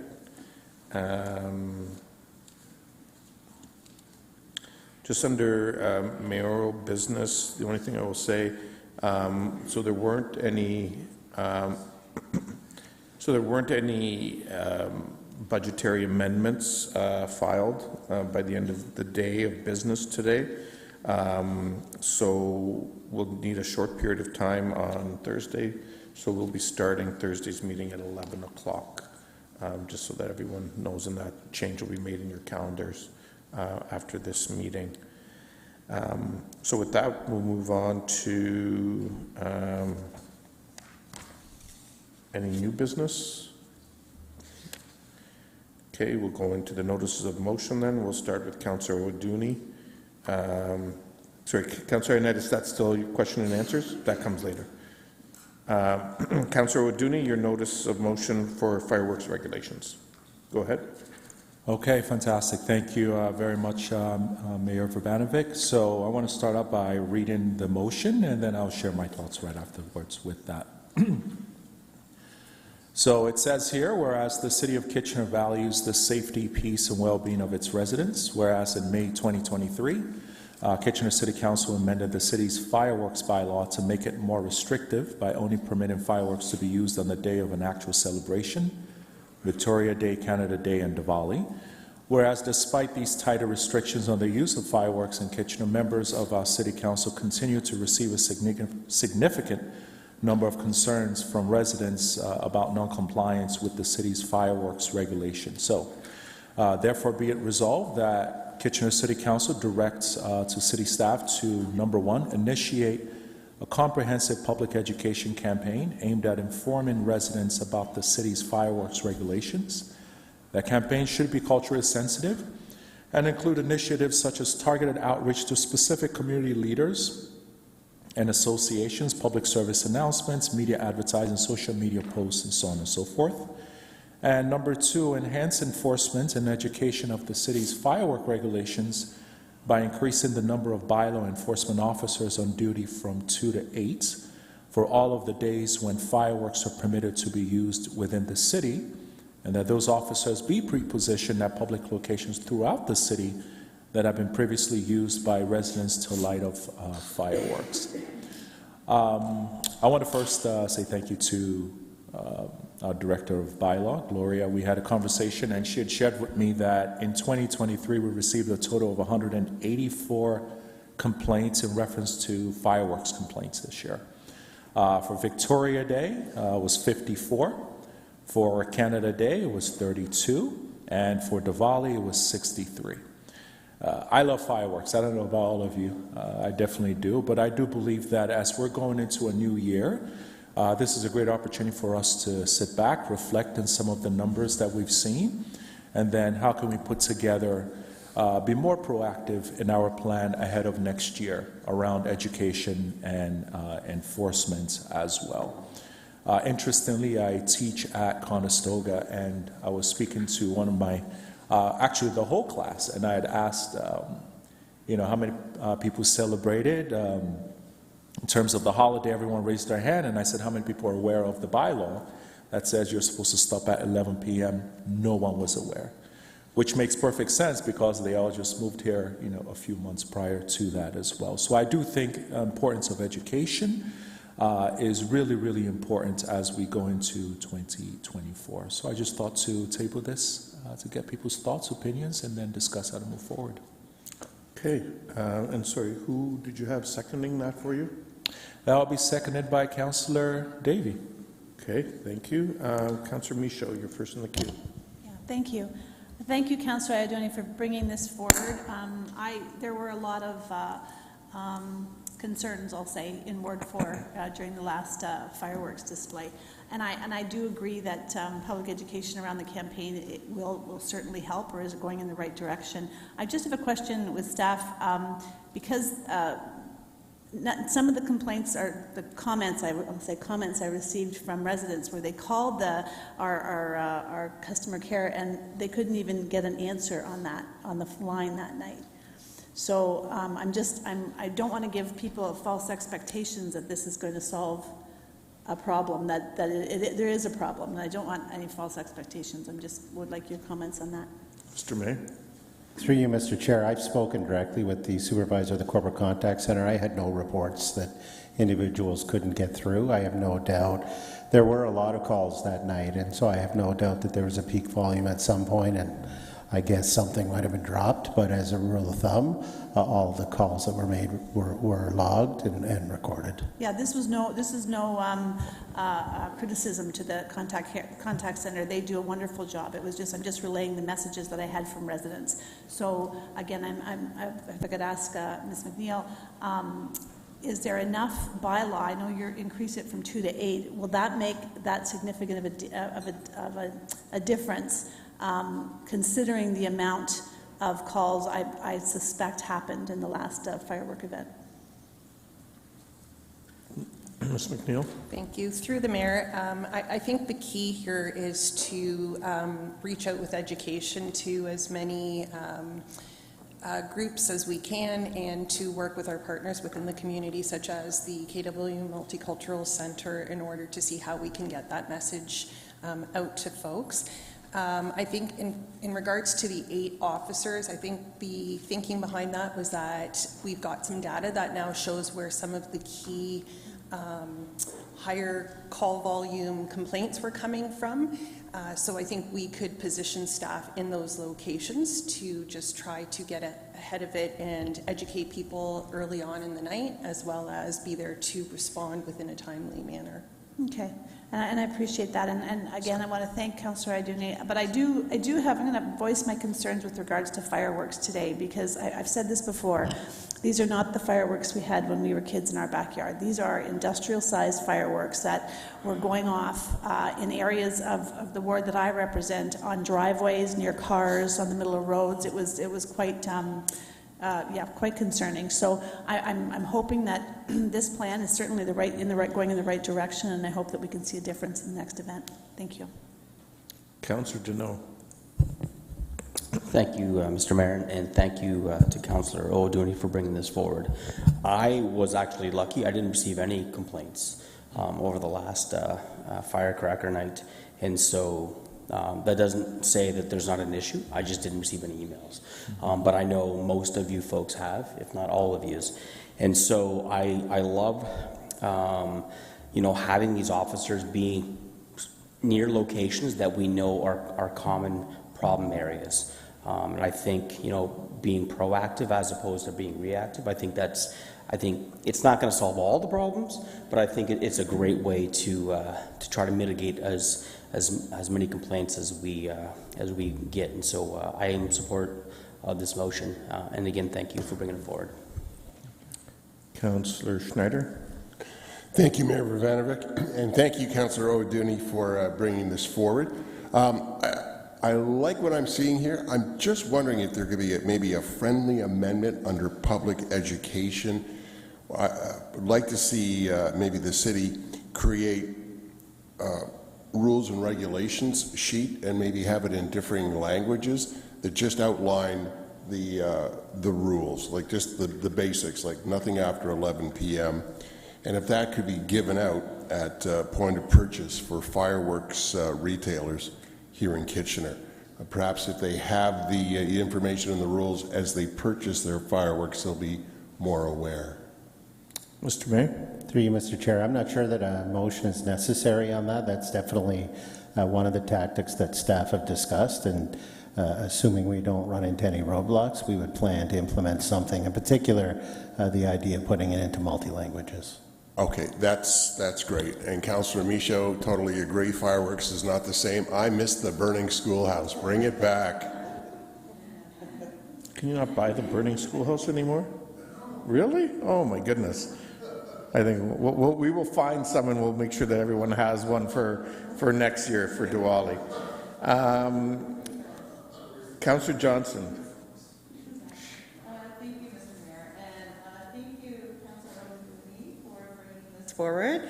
And Gloria, I had a question, I guess more of a comment. I appreciate the education piece here and the enhanced enforcement as well. And I appreciated what you said that, you were able to kind of identify some areas where you might need to be proactively placing people. And I think that's what we're going to need to do is get more data, and that's only going to help us as we move forward with this, because this was a great move this year. Councillor Ioannidis's motion on doing it, kind of having it on one day. I think we need to gather more data and see how it works maybe for another year. Is that kind of what you're thinking as well?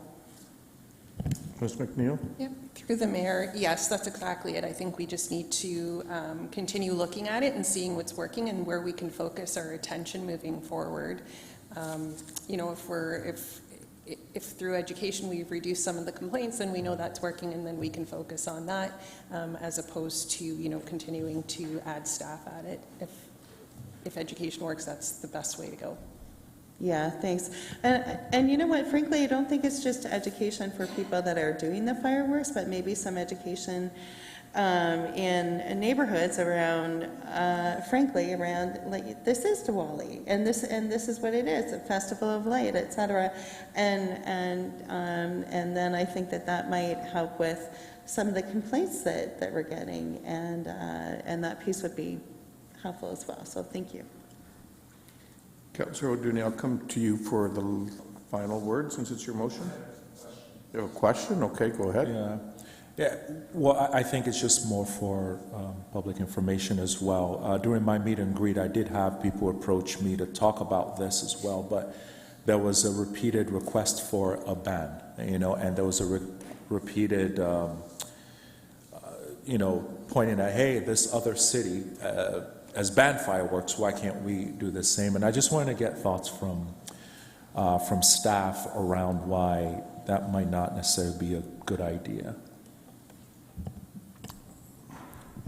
I don't know if anybody wanted to table that. Yep. Ms. McNeil? Yep. Through the mayor, I think our biggest challenge is you can buy fireworks anywhere. You can buy them online and have them delivered to your door. Our adjoining neighborly municipalities have different rules than we do. They'll continue to sell them. So us having a ban when we live so close in proximity to Cambridge, Waterloo, and Guelph, I think would really be ineffective, because people are going to continue to buy them, and the folks that aren't complying now are just going to continue to go out and purchase them and continue doing what they're doing. So I think we may be setting an expectation for the public that there would be an all right ban, and we would be able to enforce that, and I think we'd be in a bigger predicament than we are now. Thank you. And Chair, I don't know when this is appropriate to bring it in. I know before Councillor Singh went, we were having conversations, and there were some proposed amendments to this as well that was sent across to the clerk. So is that something that could be shown clerk? So this was part of the amendment requested. How would you like me to proceed with that? Well, Councillor Singh is not here at the moment. Are you willing to, I can't take a friendly amendment, but are you willing to consider this as part of your motion? Yeah. Okay. Absolutely. So then we'll just add that to your motion. Forget who's Councillor Davey seconded. Are you fine? Councillor Davey was seconding that? Okay. Any clarification on that?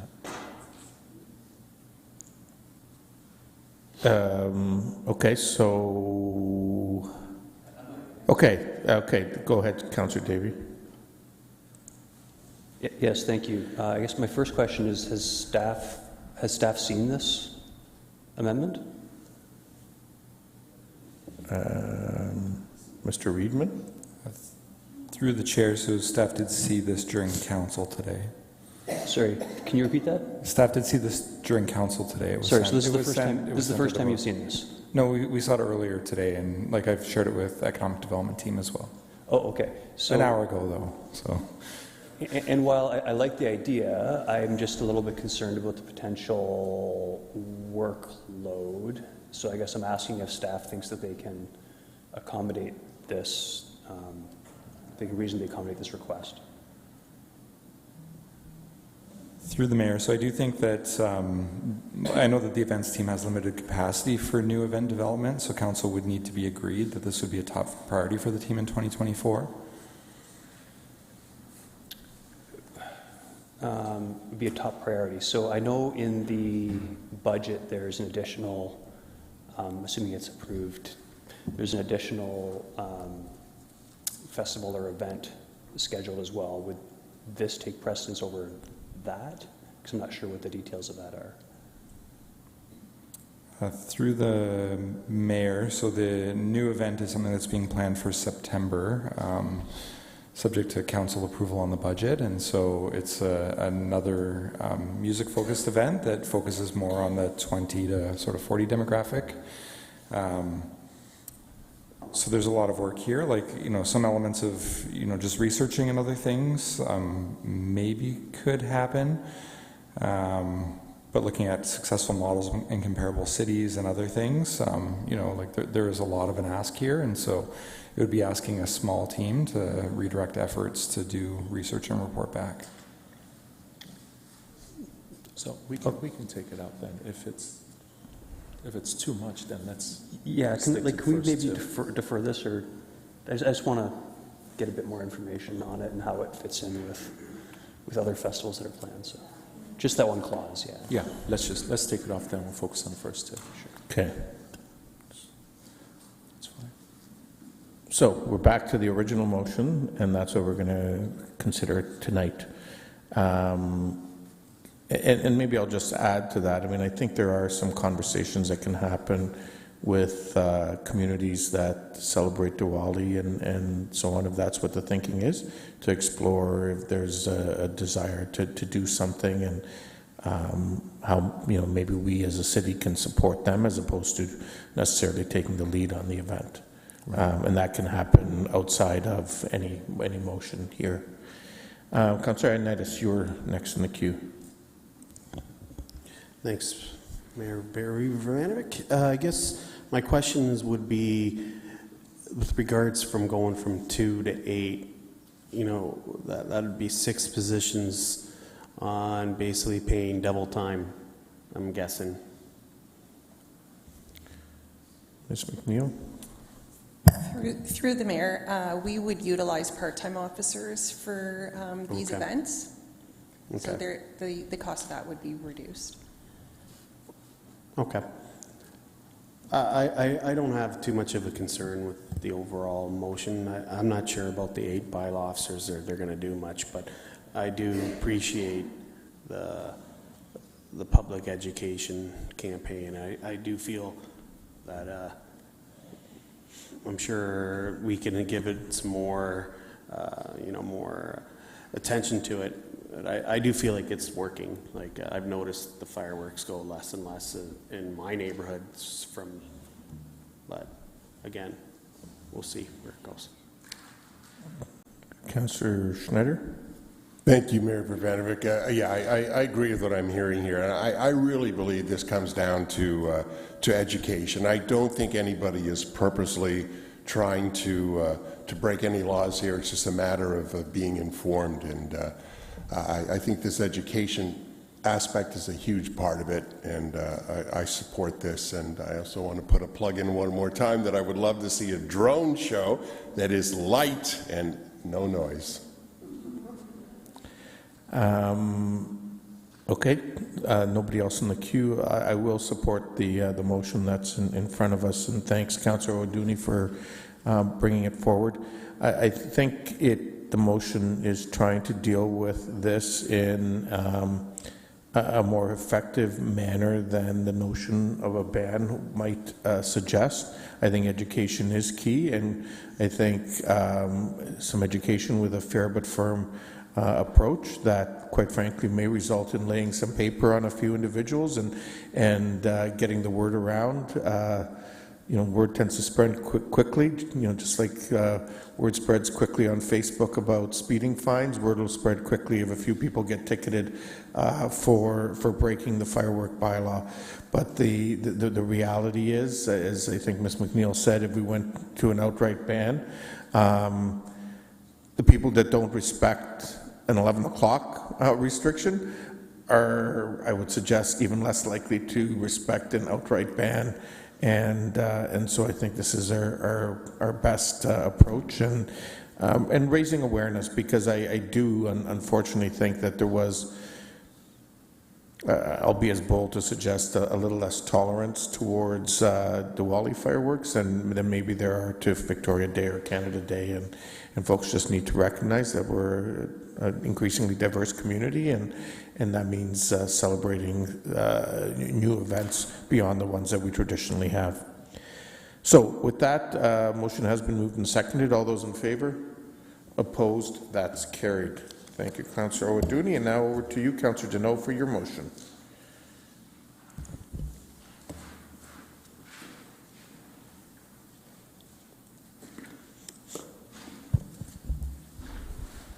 Are you putting it up? Okay, awesome. All right, thank you, Mr. Mayor. You want me to read it all? Maybe we can just focus on the operative phrases. Okay. So therefore, be it resolved that staff be directed to investigate and develop criteria for a pilot project that would allow for open consumption of alcohol in Victoria Park or another suitable park location as may be determined through the review that meets such criteria, with a report to Council by the end of Q2 2024, subject to the following: that staff from Parks and Forestry identify key criteria for best practice and consult with bylaw enforcement staff; that staff from Economic Development review any potential economic benefits that would derive from such a bylaw change; that staff consult with Waterloo Regional Police Services to confirm their support, involvement, education, and enforcement of a pilot; that staff pilot the alcohol consumption project in Victoria Park or another suitable park location as may be determined through the review from July 1st, 2024 to October 31st, 2024. And therefore, be it finally resolved that staff be directed to report back by the end of 2024 with final recommendations based on the outcomes of the proposed pilot, including potential consideration for additional select parks that could be included. Okay, and sorry, you said it was seconded by? Councillor Owaduni. Councillor Owaduni, okay, thank you. So with the noted changes, Councillor Michaud, you have a question? Yeah, I'm not against this pilot project. I think people are wanting it. I just have a question. How do you control it? Like you said, in a park, alcohol in a park. Does that mean that people can't go off the park boundary with alcohol, and who controls that?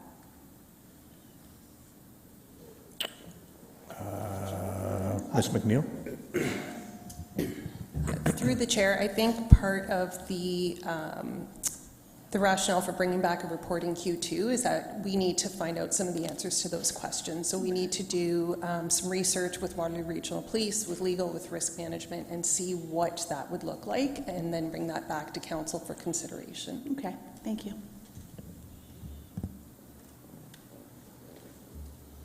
Councillor Schneider.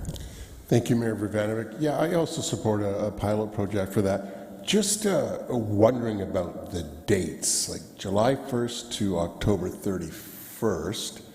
I'm wondering if maybe June 1st to the end of Labor Day might be more effective as a pilot. As we get into October, it can get a little chilly. That's when you might need the drinks even more. Yeah.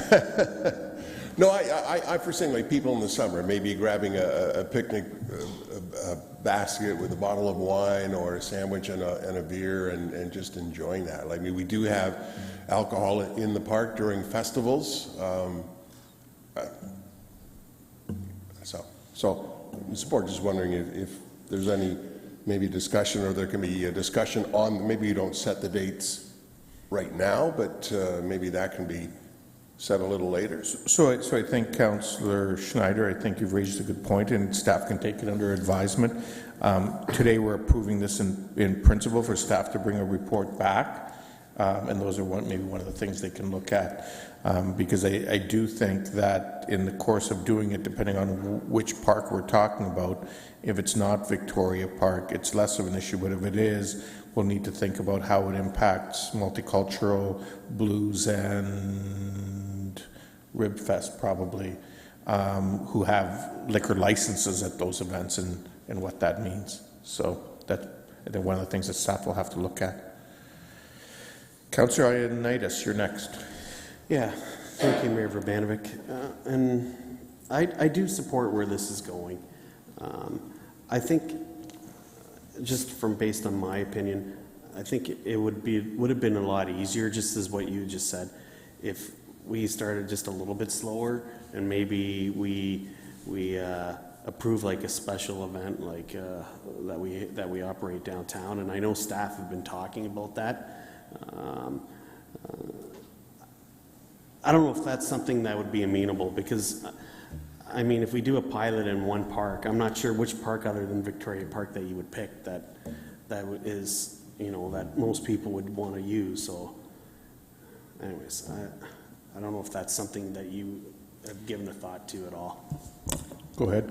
Thank you, Mr. Mayor. And I'm open to anything. I think, you know, there are community parks inside our wards that, you know, there are picnic table areas, there are playgrounds, there are ball fields that, you know, could support, you know, a family going out on a Sunday afternoon and you know, while their kids kick the ball around, you know, mom and dad have a drink, or they have a picnic lunch like Councillor Schneider mentioned. And so, you know, really this is just to, you know, to add on to, you know, some of the other loosened regulations that the province provided prior and during the pandemic, you know, involving, you know, purchasing of alcohol from restaurants. Now, it was prohibited for as long as it can be. Now, you can go into a craft beer place and buy anything that's on the shelf. And so, just trying to, you know, provide a little bit more flexibility to our residents, in particular the ones downtown. But again, you know, Victoria Park, you know, I want to just add, Victoria Park is not, it is a community park downtown. It's a community park for everybody across the city, where, you know, most people that would be living in Ward 2 are not going to go to Ward 3 parks. And so, you know, I think it's enticing for everybody across the city to partake. Okay. I'll have questions of staff, but I'm leaning more towards doing a special events aspect, because I think that's something that we have way more control over. And if we do it on one or two events this year, then we can gauge whether or not how that works. And I mean, I have no doubt that I think this will eventually go throughout the whole city in my mind eventually, but I think we should go a little more baby steps, in my opinion. So Councillor Ioannidis, I think it's best to separate the two issues. Staff are already looking at the issue of our special events and whether or not how licensing can be managed there, because there is a mechanism under the AGCO to do that. This is a separate issue, and I think what Councillor Deneau is bringing forward, and you may agree or disagree with it, but I think is similar to what Toronto piloted this year in their parks, which again was separate from any special events. And, you know, when I talk about special events, I mean, what comes to mind is things like Christkindl Market. I mean, if you go to a Christkindl Market in Germany, as an example, people take their glue wine and walk around with it. You couldn't do that here. You know, blues is another one that comes to mind. There's a couple different stages. You know, I think that's what you're getting. That's and exactly staff are looking at that separately. And that's where I kind of want to lean toward. Sorry, I mean, yeah, no. I believe that this is where we need to go. I just feel like we should take more of a slower approach first. Yep. Okay, Councillor Chapman. Yeah, So just have a question about we talk about consultation and review, and yet at the same time we're talking about this pilot project. Should it not be first that we do the consultation with the, with the park staff or bylaw enforcement, economic development, see what the results of that review are, and consult with the police, and then say, okay, based on those findings, let's do a pilot project. Like, I'm not quite sure why we're packaging it all together, because usually you take your findings and you then apply them or not. Through the mayor, I think that's exactly what we're proposing, Councillor Chapman, is that we take this away, do the research, and then bring a report back to council prior to the end of Q2 and prior to those dates taking effect. Okay, so maybe do we need to specify that? Because the way it sounds to me, the pilot is a given, right? Because we've already set dates for it. It just seems to me that there should be some clarification stating that based on, the consultation and the review, we will, I don't know, maybe take out that clause. I'm not saying we shouldn't do a pilot, but until we have those results, maybe the pilot should not be specified with dates at this point. So I think what you're asking for, Councillor Chapman, is that fourth bullet maybe read that staff consider the above in the context of a pilot for alcohol consumption project in Victoria Park or another suitable. So based on the findings. Yeah. Staff consider a pilot, yeah. Okay. Councillor Deneau, you're comfortable with that tweaking of the words? Yeah, I guess my question, and that as I mentioned earlier, so if we're looking to consult or have consultation with the community, are we just going to isolate and around Victoria Park? And if Victoria Park is not suitable to meet some of the criteria, do we go to Kingsdale Park? Do we go to Kiwanis Park? So I guess, we have to consider how much consultation we're going to do, which I think is important. But if we say Victoria Park's not suitable and staff come back at the end of quarter two and say it's not suitable, now where do we go? Do we talk to another park and get their feedback and they say no, and so, yeah. Okay, I didn't mention public consultation. I was really just referring to the consultation that's already mentioned in your motion, and wanting to sort of say we need the results of that consultation before we jump into a pilot. Public consultation is another question I was going to raise, but I'd be happy just the rewording of that fourth point, okay. And go from there, I think. Okay. Yeah, I'll go with that. Okay. Councillor Johnson. Yes, thank you. My question's actually for you, and I might have missed it when you said that staff are looking into this for special events. Is it just for downtown? Because I'm thinking that something like festival would be good to add in as well. So I think that's something that I think the special events team will need to take that away and figure out how best to start it, because obviously it needs to involve conversations with legal and risk management, and we know that the AGCO has permitted this for some time, but we haven't gone down that route. But there was a hope to try something for Chris Kindle this year, but there just wasn't enough time to get it all in place. So I know they're looking at that for next year. Thank you. Councillor Schneider. Oh, sorry. Guess it helps if it's getting late. It's okay. No, I think Victoria Park is a great thing, and I actually think it would be a great opportunity for the boathouse when they open up in the summer to maybe offer up a picnic basket to go that would include maybe a bottle of wine or a can of beer or something. So. Yeah, and I think you're making a good point, but I think that'll need to be looked at in the context of the AGCO legislation as well, because it's a little different when a licensed establishment gives you alcohol to take away around risk versus when you bring your own, and who's responsible. But I'm not a lawyer, so we'll leave that to the lawyers. Okay, so everyone's clear on that with the tweaked wording on the fourth bullet? So the tweaking was, trying to remember what exactly I said earlier. You kind of got it? Barry, can I make a quick comment? Yeah, go ahead, Okay. Councillor Deneau, for a comment. I just want to thank staff for working on this with me, and Dan and Barry, kind of guiding me in the way that obviously the motion reads today. I'll just make a point to say, Toronto pilot project, it was in 27 parks, and they only had 2 complaints of those 27 parks. And so I think it's a realistic chance that, this is successful. And if it's not, then it's not. And hence why, I think it's a good thing to do a pilot, and we see where we are at the end of summer or end of fall. And so, yeah, again, thanks very much. Okay. Councillor Ioannidis. Wording up? Yes. So it's that staff consider the criteria when proposing the pilot and the report back that would permit alcohol consumption or another blah, blah, blah, blah. Okay.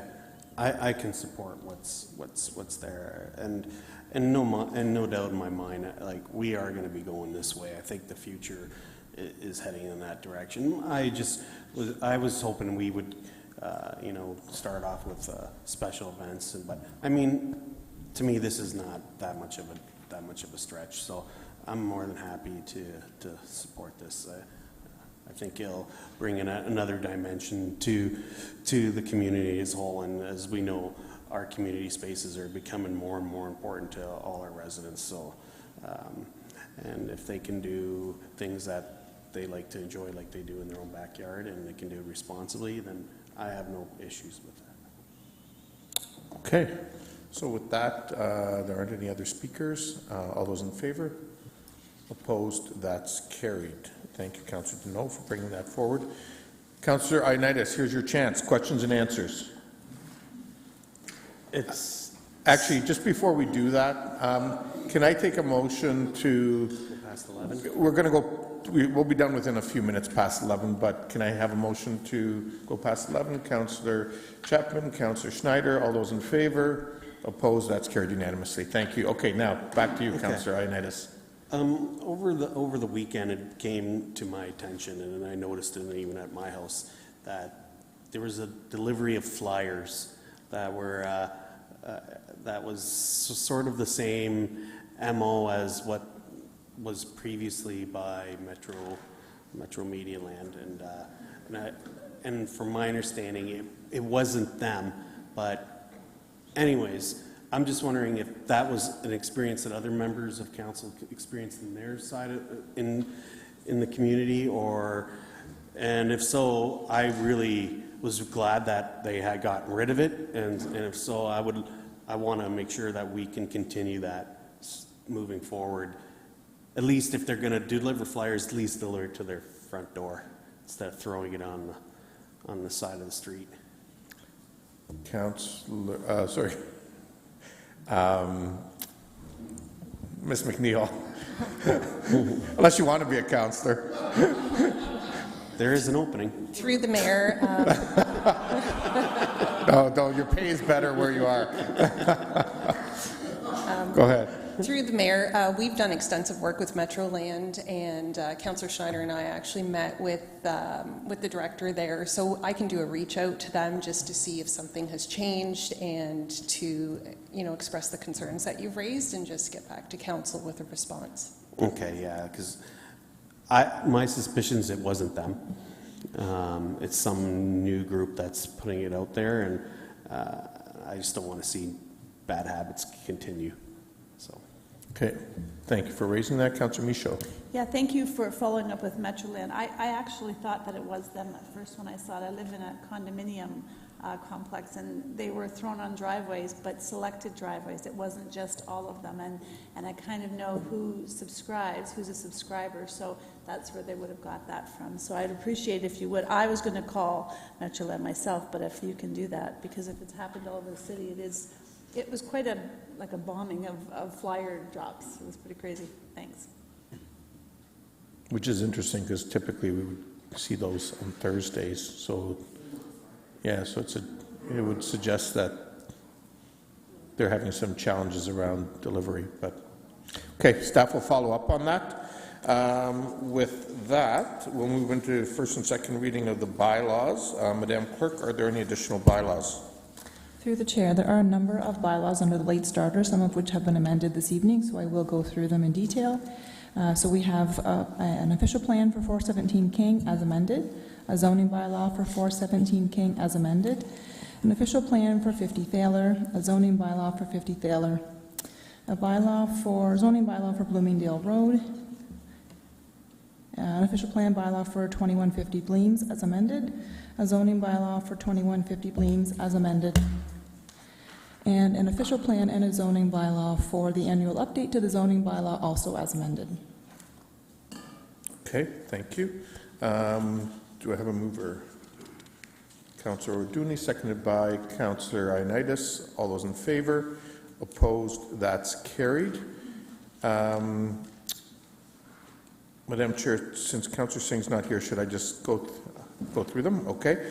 Sorry? Oh, we passed it off to you. Okay. So I will pass it over to Councillor Davey to deal with Committee of the Whole.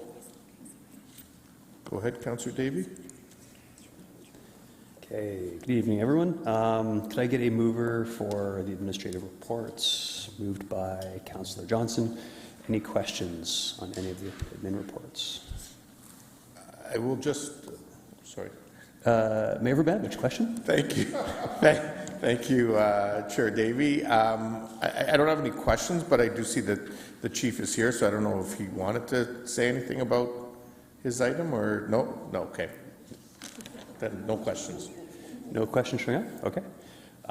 No one's going to mention that we have a $3.3 million surplus, because someone should mention we have a $3.3 million surplus, but that's fine. I should have also asked, Chief, is there anything you want to share tonight? No? Okay. Okay, thank you. Okay. Okay, and then Madam Clerk, are there, oh wait, sorry, those in favor? And any opposed? None opposed. Madam Clerk, any additional items? Through the chair, there are two matters arising from caucus earlier today. They will be on the screen.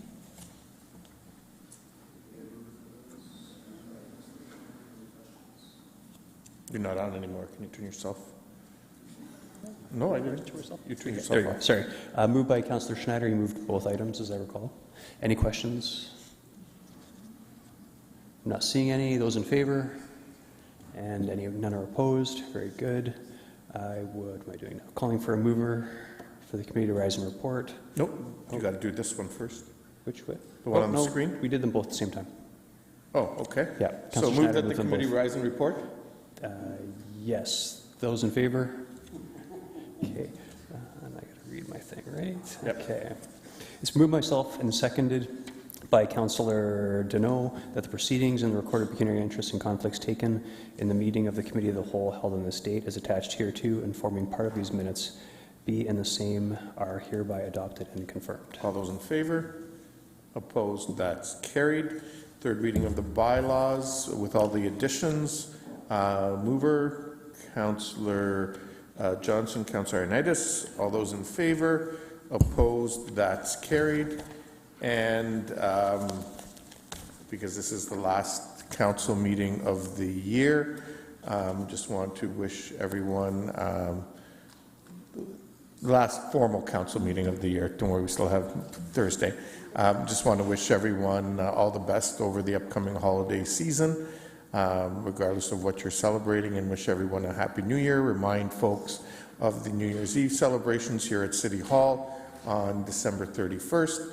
and of course also our New Year's levy on the first Sunday in, actually no, sorry, it's not the first Sunday, just bear with me 1 second here. I don't know, it is the first Sunday, January 7th, the New Year's levy from, I believe it's 1:30 to 4 here at City Hall. So with that, motion to adjourn. Councillor Schneider, Councillor O'Dooney, all those in favour, opposed, that's carried.